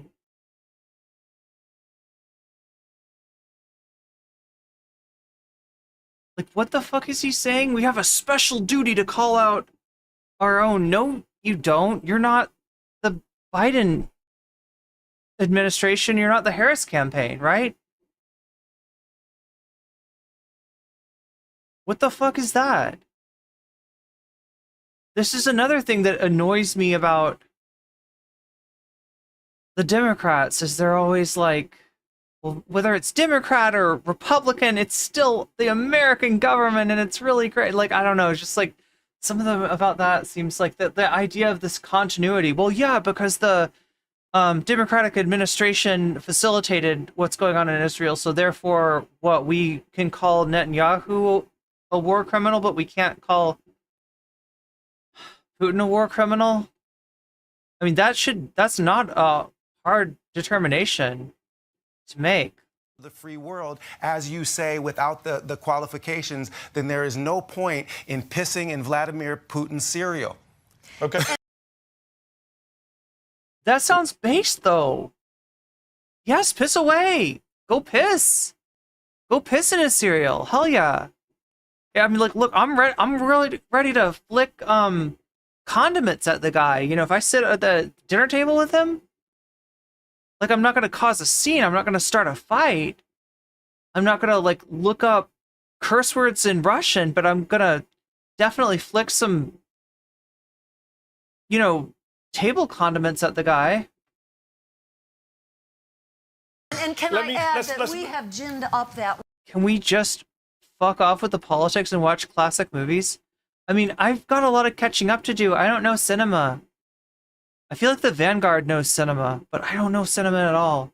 I never have time to watch movies. We had everything to do with the coup in 2014. I'm not saying we haven't. That wasn't my question. That doesn't excuse Putin. Whoa. So she's talking about... She's characterizing... What is it called? The Euromaidan movement? Do I have my history correct? She's characterizing that as a coup?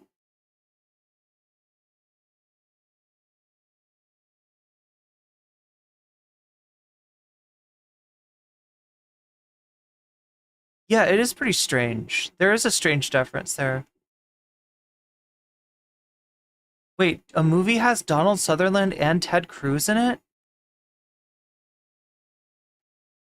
1956, the day the Earth stood still, waiting for the right time to watch it. Piss in Putin's food. I'm about it. Yeah, that'll get me on the hippy dippy. In Israel, it's pretty clear cut that there is a murderous, with respect, Jill Stein, that's not how war crimes genocide going on. War crimes are war crimes regardless of who commits them. Well, if we were to call out every war criminal, we would also have to be calling out Barack Obama. Yep. We have to call out Dick Cheney. We can. I mean, there's just a whole... I have. And George Bush. All three of us have, but it seems to me I'm the only one who's willing to call out Putin at this table. Wait, hold on. You didn't hear me? I answered the question. You said the crimes. You didn't say him. No, I said that they were both criminal. I said okay, good. And I have called him a criminal as well. Okay, good. Okay, let's move on from there. Hard work getting to this. I understand the point you're making, although I don't agree with it. Moves us forward in solving the war in Ukraine. We need to sit down and we need to negotiate without name calling. I agree on that. And I take that very seriously. And before we run out of time, you can call Putin a name. You should. Everybody kisses his ass too much. Let's talk not to disrupt our chance at peace here by name calling. Let's talk domestic policy. You should call him Poo-Poo Putin. Butchware, Gaza aside, what would you say is the policy issue? Can condiments defeat tyrants? Only if you, like, I don't know, you slightly rip open like a sugar packet or something, or you puncture a little hole in the butter and shoot it at him, maybe? If he gets messy, he has to clean his shirt, call him Poopin'. You believe your platform is best on compared to the Democrats or the Republicans? Yeah, so the way that I would answer this question actually emerges from the first conversation that Jill and I had. And Jill was giving a layout of two things. So first, I'll just provide a little bit of background, and then I'll answer the question directly.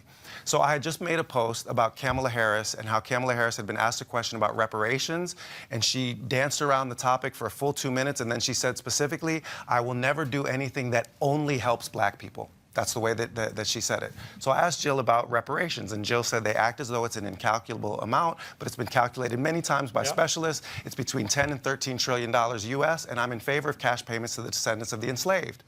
Powerful, right? So from the beginning, a conversation about transformative intervention to alleviate the wealth gap in African-American communities. But the real answer to your question actually came when we were talking about drug policy, okay?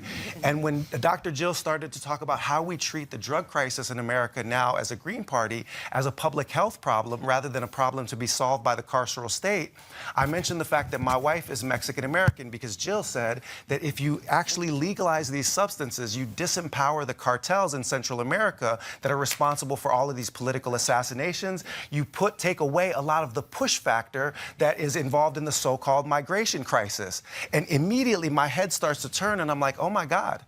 We have a magic bullet that solves the problem of my cousin being locked up for 3 years on petty drug charges, right? And that solved my wife's problem of her mom not being able to see her brother for 23 years because she came here undocumented. That if we just take a simple common sense solution that is good for white folks in Appalachia, right? Okay. We treat drugs as a public health problem, then we can take the carceral state, migration policy, and social housing all in one, and we treat this with domestic policies that actually serve the American people rather than serve the 1%. That was an argument that I want to hear more politicians make, and I want to see more Americans start to understand. There are some policies that just make so much fucking sense, and that's one of them. But it's because if you look into like the origins of the war on drugs, oftentimes it was either at the behest of industry or, you know, done in a racially targeted way or both. We ran out of time. Let me repeat what I said at the start of this interview, which feels like a long time ago. Your policies, a lot of your policies are great. Yes. You said earlier about Noura Erakat. Wait. I understand how politics works. What is this? Texas mayonnaise says colonialism gets a bad rep. Do you understand how politics works, Jill Stein? Because these are great policies. Medicare for all, higher taxes on the wealthy, student debt forgiveness, a higher minimum wage, all on the Green Party website. I looked at it. I said, great, love this. But how do you get them passed into law? Let's say you win the presidency, which I don't think you can. But let's say you do by some miracle. Biden, to be fair, tried to do a lot of that stuff. No. Yes, he did. Well, yes, he tried to. He literally put a bill in the Senate for the minimum wage. Within the current Kirsten Sinema put a thumbs down. Oh, sure. And 8 Democrats joined with a bunch of Republicans to basically screw over the bill that system, bad. which so is hold on, if Biden couldn't get it past his own party, the Republicans, they hate, both parties hate you. How are you going to get through Congress? Meow, meow, indeed, Donald. Remember when Barack Obama got elected, you know, with his army of grassroots advocates, he basically sent them home when he OFA, Organizing for America. Summers as his Treasury Secretary, and it was clear whose interests he is serving and did serve, and that goes true down the line of Democrats. This is a bought and paid for political system, so it's very hard. To be fair, they did try and do a lot of this stuff. Biden tried to do student debt. The Supreme Court stopped him. You know that. He tried, but through a very fallible mechanism that was a setup for being stopped by the Supreme Court. Again, Democrats being too fucking deferential. But suffice it to say... Deferential to what? Deferential to debt, I guess, in this case. It's very hard to move anything... Debt holders. ...through that system. And we know from, academic studies and just the real world that it is not the interests of everyday people for healthcare, for housing, for education. That doesn't matter one bit. It's serving big donors that does. But what we will do is we will enact some really critical measures that the president... Oh my God, Buffy's got the answer. No. Even better than the fork catapult is when you take a straw and you pull half of it off, or you pull some of it off, but you got like, oh my god, Aglaith, you totally scared the crap out of me, but thank you. I've got to turn that one down. I feel like it's on a separate volume from the rest of my stuff, and for some reason I've just got to go into the max. Thank you for the donation to my throne. That sounds weird. It sounds like I'm building a throne, like, I don't know, some kind of a video game thing or something. And it's like, we gotta advance the throne. We gotta level up the throne. It's like, so I can, I don't know, make more, it's like a StarCraft or something, Gotta level up the throne. Anyway, but thank you. Thank you, Ugly. And sorry for reacting, like, a little scared. Has authority over just by virtue of the bullying. I always do that. When am I gonna get used to just be like Naomi and Bad Hasbara? Yes. So let me tell you what we will do. On day one, we will undertake an antitrust lawsuit against the consolidated corporate media so that we can break up media and encourage independent reporting like what we're seeing here and relieve that bar of censorship, because the First Amendment is first for very good reasons. If so we don't do that via executive order, because you're not going to get a bill. Well, no, but you can get your Department of Justice to basically undertake the case. But in the things I mentioned, which will help Medicare for all. So let me get to that. We will also once again begin town hall meetings, which have been ended. They really don't take place now because politicians are too busy talking to their donors, not to their constituents. So we will shame politicians into having to meet with their... Have you met some of these politicians? You can't shame the shameless. Yes, well, wait a minute. But when you have the to be fair to the Democrats again, you can name names. There was a massive campaign, as you know, Jill Stein, for voting rights, right? For voting rights. There was a massive grassroots campaign across the country, and yet Joe Manchin, one guy, blocked voting rights reform. Are you telling me that voting rights got one guide? Voting rights got one guide by Joe Manchin? Power. I mean, this is why we have... Oh, that's sad. Which is why I want to... That's so sad. Town hall meetings, and the other one is congressional hearings. That's right. And likewise decorporatizing the media. Congressional hearings, you don't have any parties in Congress. You haven't... See, that's one of the criticisms of the Green Party, is that you run for president every 4 years, but you've not built up a presence in state legislatures. Hold on, let me finish the question. Gubernatorial offices. Yes. Please speak to it. Yes. Or in the federal legislature, in Congress. But what we have Jill Stein runs every 4 years. So let me say, but where is the building? So we have tripled our vote, for one thing, from 2012 to 2016. But let me say beyond that, what are you comparing us to? You've got to compare us to other grassroots parties that are not corrupted, that do not take the money. The Green Party in Germany is in government, in England is in parliament. Green parties around the world do as very serious parties. You're not seen as a serious party. We do not have proportional representation here. In this country... Nor does the UK. Chat, answer me this, dude. Why do I feel like maybe the Socialist Workers' Party has more representation than the Green Party? Is he right about this? Long Legs, it was awesome. Campy, funny, gnarly, like older. I like the silly horror movies. Sometimes horror movies are too scary though. Small parties, grassroots, people-powered parties in this country are dead within 10 years. They're done. So they don't even have an opportunity to But by that logic, why run for president then? Because we have to. Because we're going over the cliff. Because we need to stop the genocide. But wouldn't you be in a stronger Because we can't keep spending our money on actually, the Butch, before you add, I'm just going to add one more data point, and then you deal with both. Yeah, okay. The argument is that you haven't built up a presence. No, that's entirely wrong. We have built up a presence. We how many are the state legislators alternative. do you have? So we have over 1,500 local elected. That's not what I asked. So wait a minute. This is about building. That's not We what I have asked. been How on the many ballot state for legislators 20 do you years. have? The next best compared to us is the Peace and Freedom Jill Party, Stein, with which had respect, 14 ballot lines, which they I don't lost like 20 interrupting you, but years you're not answering the ago. question. How many state legislators do you have?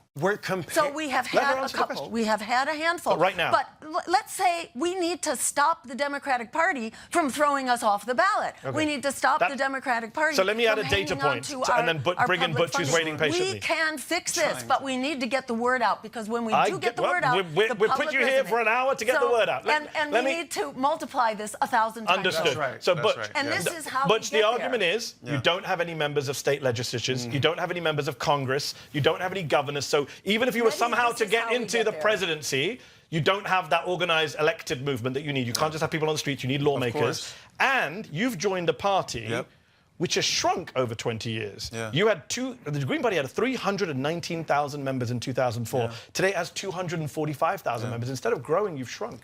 Yeah, so you're talking about the kind of, first golden era of the Green Party. Oh, also, Medhi Hasan, fellow Da Vinci user. Look at that. Look at that. Medhi, if you need anybody to work on your videos, okay, I'm available. With Ralph Nader. You need an editor to fill in sometimes. At its head. What I would say, just to be clear, is that I joined this struggle for the long term. I came to this office from scouting out our national headquarters here in Washington, D.C. You are going to get sick of seeing me around here, Medhi. You're going to get sick of seeing Dr. Jill around have here. The discussion that this is a moment where all of the years that the Green Party has been doing work, people like Annie Young, Park and Recreation Board in the city of Minneapolis for 20 plus years, a public servant. We've got public servants like that all over this country that have never had the kind of shine on their work that they are now seeing. So we are already having the conversations about the congressional runs, the gubernatorial runs. And if, as you say, we only have that 1 in 1,000 shot at the chin of Trump, right? And let's say we miss. Let's say we don't land that punch. Let's say we don't get the Muhammad Ali versus Sonny Liston outcome that I, as a black Muslim, believe we have a shot at getting. What's to stop Dr. Jill Stein or Professor Butch Ware from running for a gubernatorial position or a congressional position in an off-year election? I am in this fight. We are in this He seems uncomfortable. fight to build power. I think a lot of your critics would say they wish you'd been doing that all these years instead of these pointless presidential races. That takes resources, brother. And you know that these people are outspending us a million to one. Last question to you, Jill Stein. I don't think, and most people don't think, and I suspect neither of you think you're going to win the presidency in November, but you are making a lot of noise. You are getting a lot of new supporters, especially over Gaza. What do you plan to do with the new support you've got beyond November? Butch touched at it. What is your plan for growth? So, generically, we're going to be very focused on local races. That's right. And bringing these new constituents who are newly politically active, who are newly active in grassroots politics, to basically help build leadership, to help build candidates and help build networks to support them. So they will be starting mainly at the local level, but we will be building up from there. This is the first time, the Green Party has been ahead of the curve on climate change, on militarism, on genocide, on Medicare, land back, social housing. And Medicare for All, which was launched by Ralph Nader. Actually, the whole progressive Democratic agenda was launched by the Green Party. So we're going to build on that. We absolutely will. So, and the progress that we have made so far is not trivial, and it's not to be discounted. And it's been made against an extremely steep playing field that's controlled by the playing field is bad. But the playing field is where we are, and it's a playing field that could deliver us Trump or Harris. I'm going to try one last time. One last time. I'll give you the last word. I asked you this in 2016, and it went horribly badly afterwards. Let me ask you this again. Would you tell your supporters at home, vote Green everywhere, but in those 3 swing states, vote against a domestic terrorist? I would say it's very important for us to stand up and demand the democracy that we deserve. We should not be in the business of endorsing genocide. And I would say forget the lesser evil. Good luck figuring out which one is the greater evil when one of them is doing a genocide right now. I think the other one may do it in the future. And domestic terrorism. That's the problem. Well, we'll have to leave it there. I was giving Jill Stein the last word. I think we have domestic terrorism right now when we have 80... Good luck figuring out which one is worse. Yeah. Thanks. Top cities that are being built around the country. You can't say they're all the same all the time. Jill Stein, I'm not saying they are the same, but they're not different enough. They are not different enough. They should be more different. That's true. And if but they are different enough to that keeping Trump out of there is still my #1 goal. You said to me in 2016, these are the exact words, and we got Trump. We've been proven absolutely right. I think I was proven right. We got Donald Trump. We can both give us Trump. Okay, we'll both be right, but people will suffer. We can both be right. Let's end on that. Yo! Oh my God, he's persistent. No, Jill Stein, Butch Ware, thank you so much for your time. We do appreciate it. It was fun. Great talking to you. It was fun. Yeah. Did you like this video? Don't forget to subscribe to this YouTube channel and turn on notifications for exclusive content and to support our independent, unfiltered... If you don't think that he's bought out, right? If you don't think that he's that Medhi Hasan's a big sellout, yeah, then you can subscribe to Zateo. Apparently, that's not a universally held opinion. It's getting a decent amount of shit on Twitter, and yeah, from this side of things. So I do think that was an important conversation, and that some questions that were brought up were worth asking. I don't think it's changed my mind as far as seeing there being a benefit in voting against second Trump administration, but they do have some points. She was cooking for a short little while there, but yeah, not somebody that I have a lot of faith in ultimately, sadly.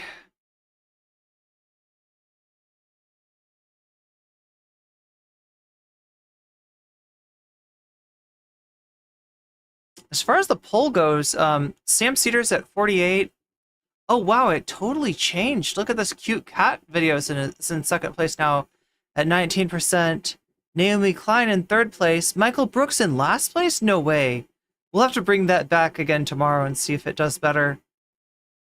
We are at 75% of the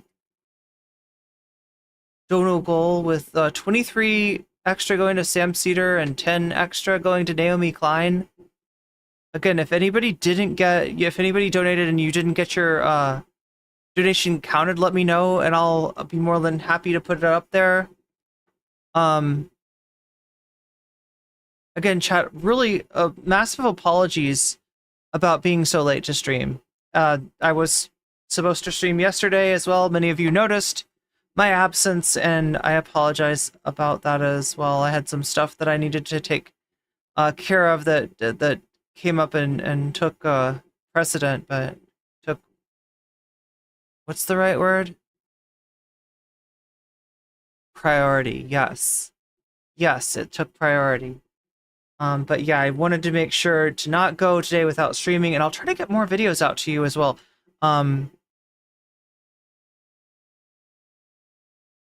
Realistically, third parties just kind of function to criticize the big two into turning left. Well, that's what I was saying before with like a message candidate or an issue candidate, which sometimes third parties are.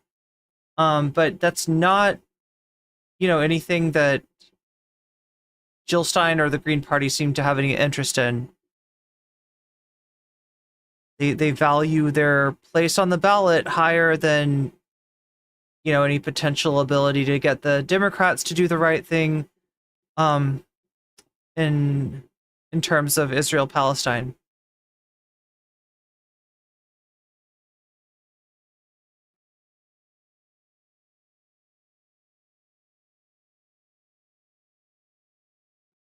Christian Strand says that made me less likely to vote Green. Ferris says, I'm Canadian and even I'm scared Trump might win.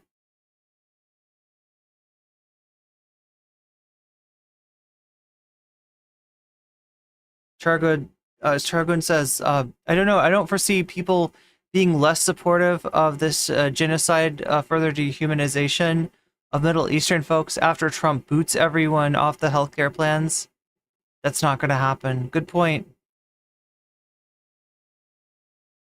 Good luck figuring out who's worse is nasty work, yeah. Not lobbyists working for the campaigns. Not lobbyist.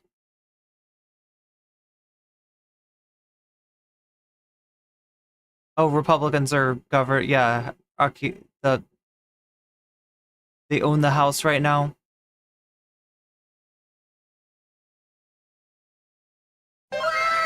My goggles, thank you for the 5 gifted.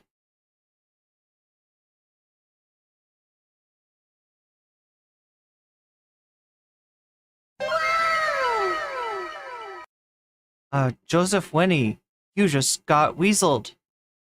F-bombs for you. You just got weaseled. Harry, you just got weaseled. Dak Katie just got weaseled. And Paula Maddox also just got weaseled. And that's a good thing.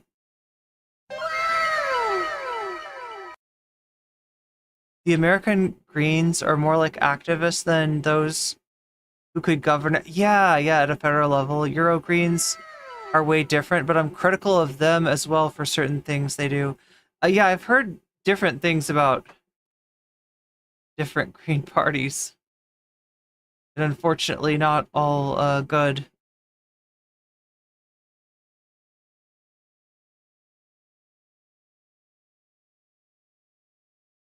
I hate politicians in general, but like Project 2025 has this coordination plan lifted from Nazi Germany where everyone in the federal government who's not a loyalist, yeah.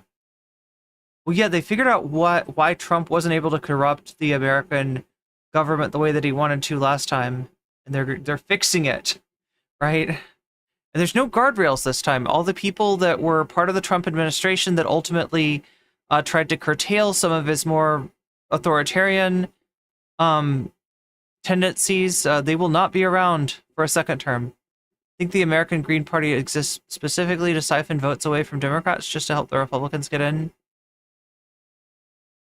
What do you mean going back to like Nader?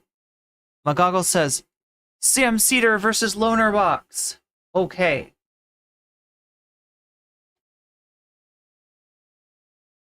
That brings us up to 90% of the dono goal, with Sam Cedar getting an extra 15% and going up to 38%. Sam Cedar's unstoppable. Just ask what's his name? Steven Crowder. Just ask Tim Pool. Why is Sam Cedar so good at being people's nemesis? That's what I would ask him. If I ever interviewed Sam Cedar, I would be like, how come you're so good at being people's nemesis? Like, how many people's, like, right, you're kind of like the nemesis of Bob from Bob's Burgers as Hugo. Although you were gonna be like do you know about that, chat? Do you know, like, Hugo originally was gonna have a bigger role because they were gonna make Bob's Burgers where they actually did have human meat in their burgers, and then they had this health inspector that was he was like, I know there's something wrong with those burgers, but I can't. He was always trying to prove it, and like every episode would be like, I bet they're using human meat, and he tried to prove it, but he would be foiled. That would have been Sam. Sam would have been literally the villain of Bob's Burgers instead of just the once every 5 episodes side character.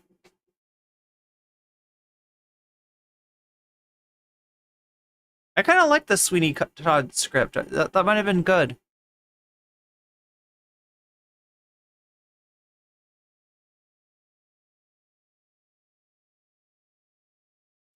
Tim Pool's been purposely advertising during the Majority Report. I got an ad today. Oh, good luck with that, Tim. They should just do more Tim Pool content. You're just going to encourage Sam to take it further. Why? But I thought you were saying Sam has a beef with Stephen Colbert. Oh, yeah. Well, Stephen Colbert. You can't fight a cartoon character? Wait, Sam is a cartoon character? He's a stick man. And he's also a math genius.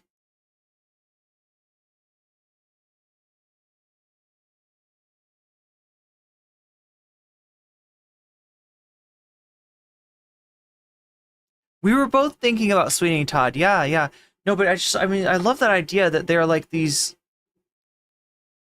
rogue gourmands that just really love the idea of feeding people human flesh.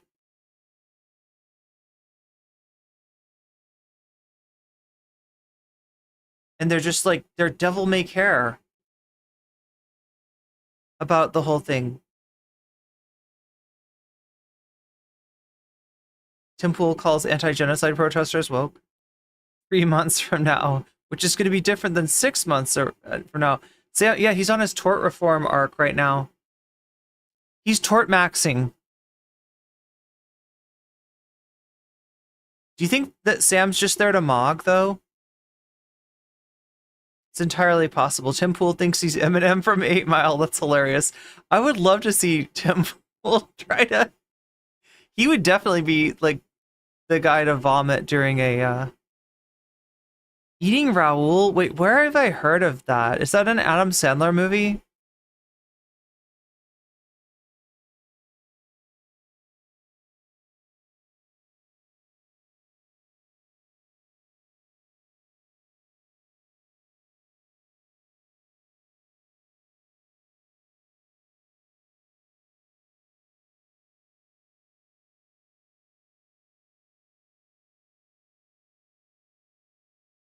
He can't lose himself, yeah. He doesn't have the Vivek, remember Vivek's rap?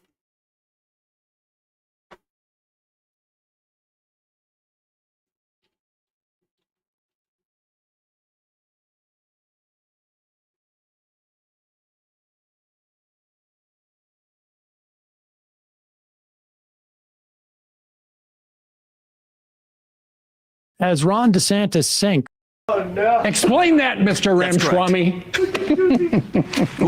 But I will confirm that one is true. I was a little bit of a libertarian freestyler in college and had some fun with it. Do you remember any of that rap, or do you have some freestyling to do today, Vivek? Oh, my God. Well, it's not like a kind of thing you remember, right? You just say what you're inspired to say. So, I like to... Top of the dome. It's kind of what I'm doing on the campaign trail in some sense, is freestyling my message. All right, very good. Go ahead. You want to join us on the campaign trail? You want to join us on the campaign trail? You can do that.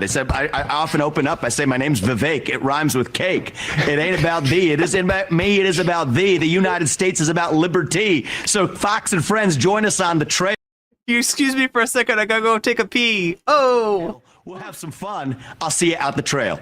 No, I would rhyme pee with pee. He rhymes trail with trail, but I would just rhyme pee with pee. So I'll see you later when I get back from that pee. What's up, Vamps? Oh, no. He rhymed. Oh, my God. What was the end of that? What was Ducey's face when he was... Can we just watch Ducey at the end? I almost want to zoom in on him as he's trying to jam out to this. Us on the campaign trail. You want to join us on the campaign trail? You can do that. I often open up. I say, my name's Vivek. It rhymes with cake. It ain't about thee. It isn't about me. It is about thee. The United States is about liberty. So. Look at Ducey right now.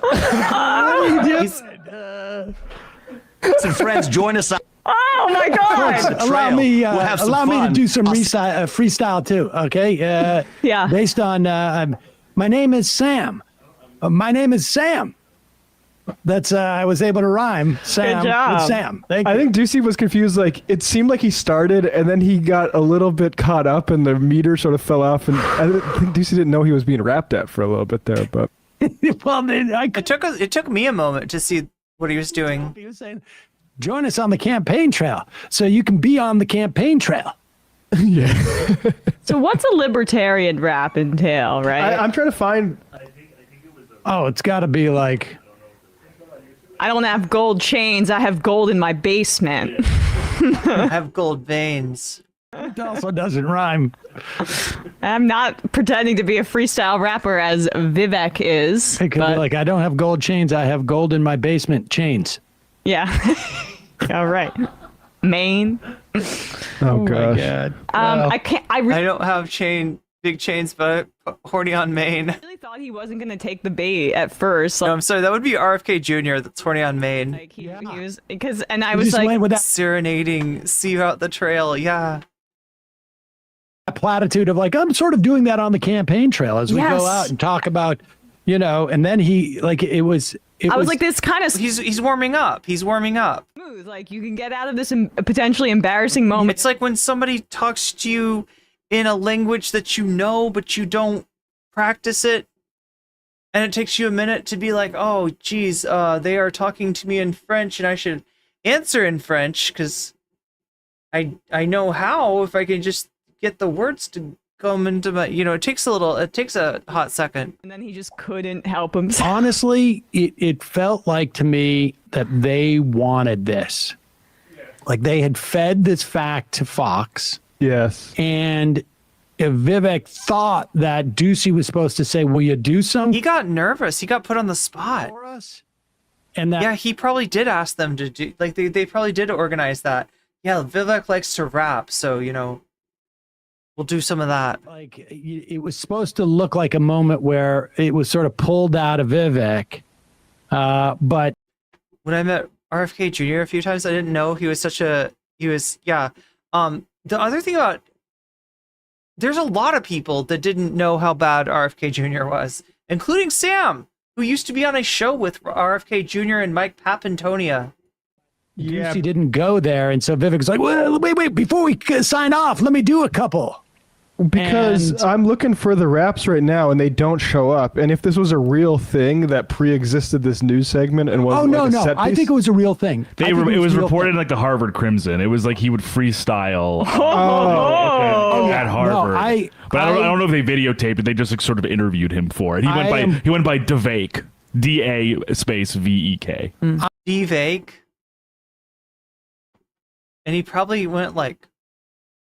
You'd probably say like Devake and then do that thing. Because that's how cool he is. I am quite sure that this is real. And I am quite sure, based upon this exchange, that he was trying to do it because they think it's going to appeal to the kids. Mm-hmm. And it very well may appeal to Republican young voters, but boy, oh boy, it does not. No, it doesn't. It does. There's no way. He'd be better off going, like, just saying random brain rot words. Like if he came out and is like, "Hey kids, skibbity, Ohio, Riz." Not good. I mean, even his first line, which he obviously had been doing for decades. My name is Vivek. It rhymes with cake. I wonder if RFK Jr. can get crazier. We'll have to see. Honestly, I know. I feel like he's got some more animal dismemberments in him. It's not even clever. It has nothing to do with him. I think Vivek is paying influencers to cover his stuff on social media. It's Vivek, it rhymes with cake? Yeah. Matt? It's not Vivek. Let's play it again. Can we settle this? It's Vivek. Is he trying to say he's caked? It rhymes with cake. Play that part, please.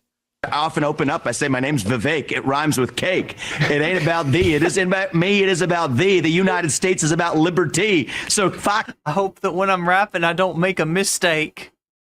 And friends, join us on the trail. We'll have some fun. I'll see you out the trail. When I give my opinions, it's never a bad take. No. Very nicely done. Well, that's a drop.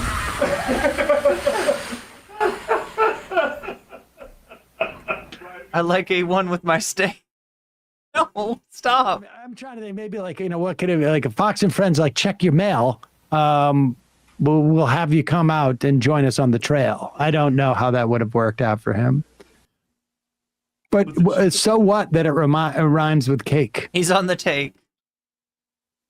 Yeah. I guess I just don't get it because I'm not hip. I mean, I'm not a hip guy, so I don't get all the references. I mean, if he said he liked cake, that would like be a little bit better, but you know, like in the other sense of the word. But he's too lame and libertarian for that. Yo. He'll give you an earache. If you listen to him too long, he'll give you an earache. Vivek raps fast and says the N-word. You just can't tell. Like, it's wild the way he does that. You can't tell that he's...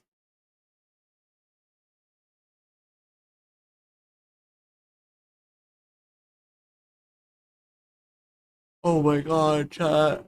It is getting late. It is getting late. And much like Lincoln Park, this is our fate.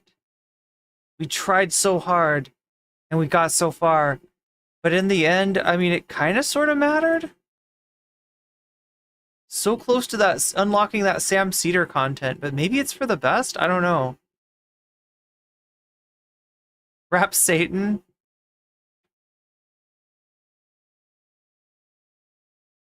What's going on? Not that.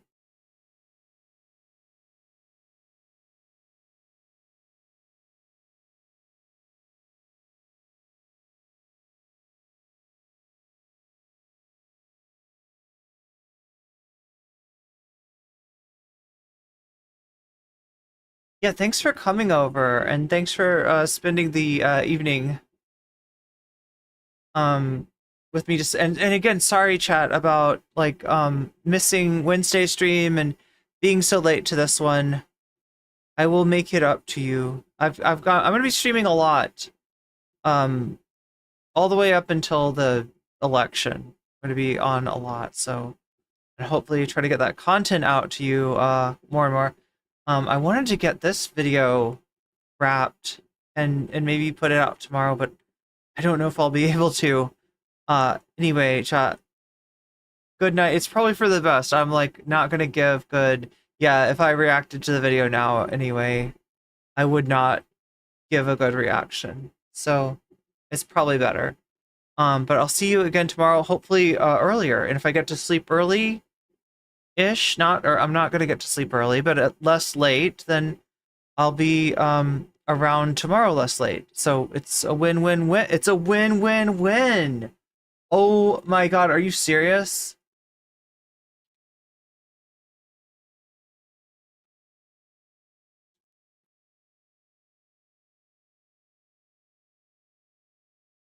Wait, where's the one where it's like a win-win-win?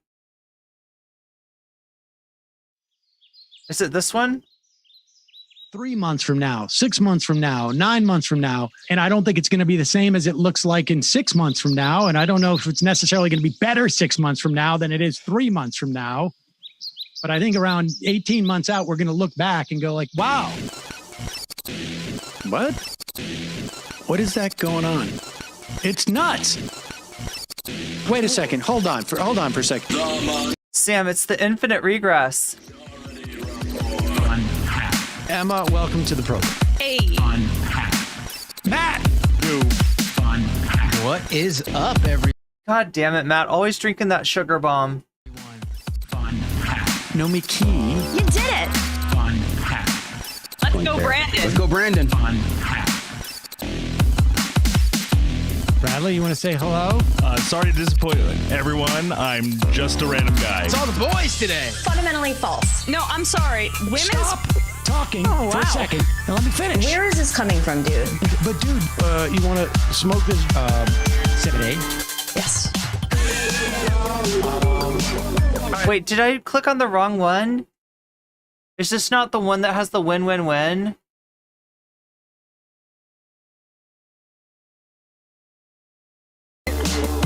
This me? Yes. Is this me? Is it me? It is you. Is this me? Hello? Is this me? I think it is you. Who is you? No sound. Every single freaking day.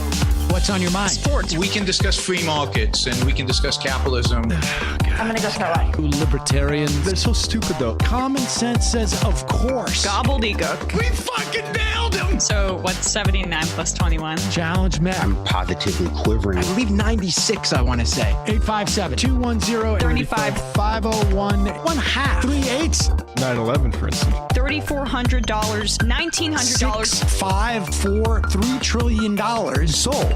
Wait, it's got to be this one, right? Is it this one? That's like the win-win-win. It's where you... May have a disagreement. Yeah, you can't just say whatever you want about people just because you're rich. I have an absolute right to mock them on YouTube. He's up there buggy whipping like he's the boss. I am not your employer. You know, I'm tired of the negativity. I'm sorry, I didn't mean to upset you. You're nervous? Wait. You're a little bit upset? You're riled up? Yeah, maybe you should rethink your defense of that, you fucking idiots. We're just going to get rid of you. All right. But dude. Oh, wait, it's coming here. Dude. You want to smoke this joint? Yes. Oh shit, they can't do that anymore. I shouldn't do that. That's why they had to get rid of this one. You're supposed to say Sebe Day. And then you have to blur it. That's some good shit. Exactly. I'm happy now. It's a win-win. It's a win. Here we go. It's a win-win-win. Yeah. That's why Sam is our plug. Anyway, chat, I gotta go to bed for real now. Good night. I'll see you all tomorrow. I needed to get that win. Right after this frustrating content tonight, I just needed a win-win-win. And now I feel like I have it. So I'm gonna smoke my Sebe Day and THC, and I'm gonna think of Sam.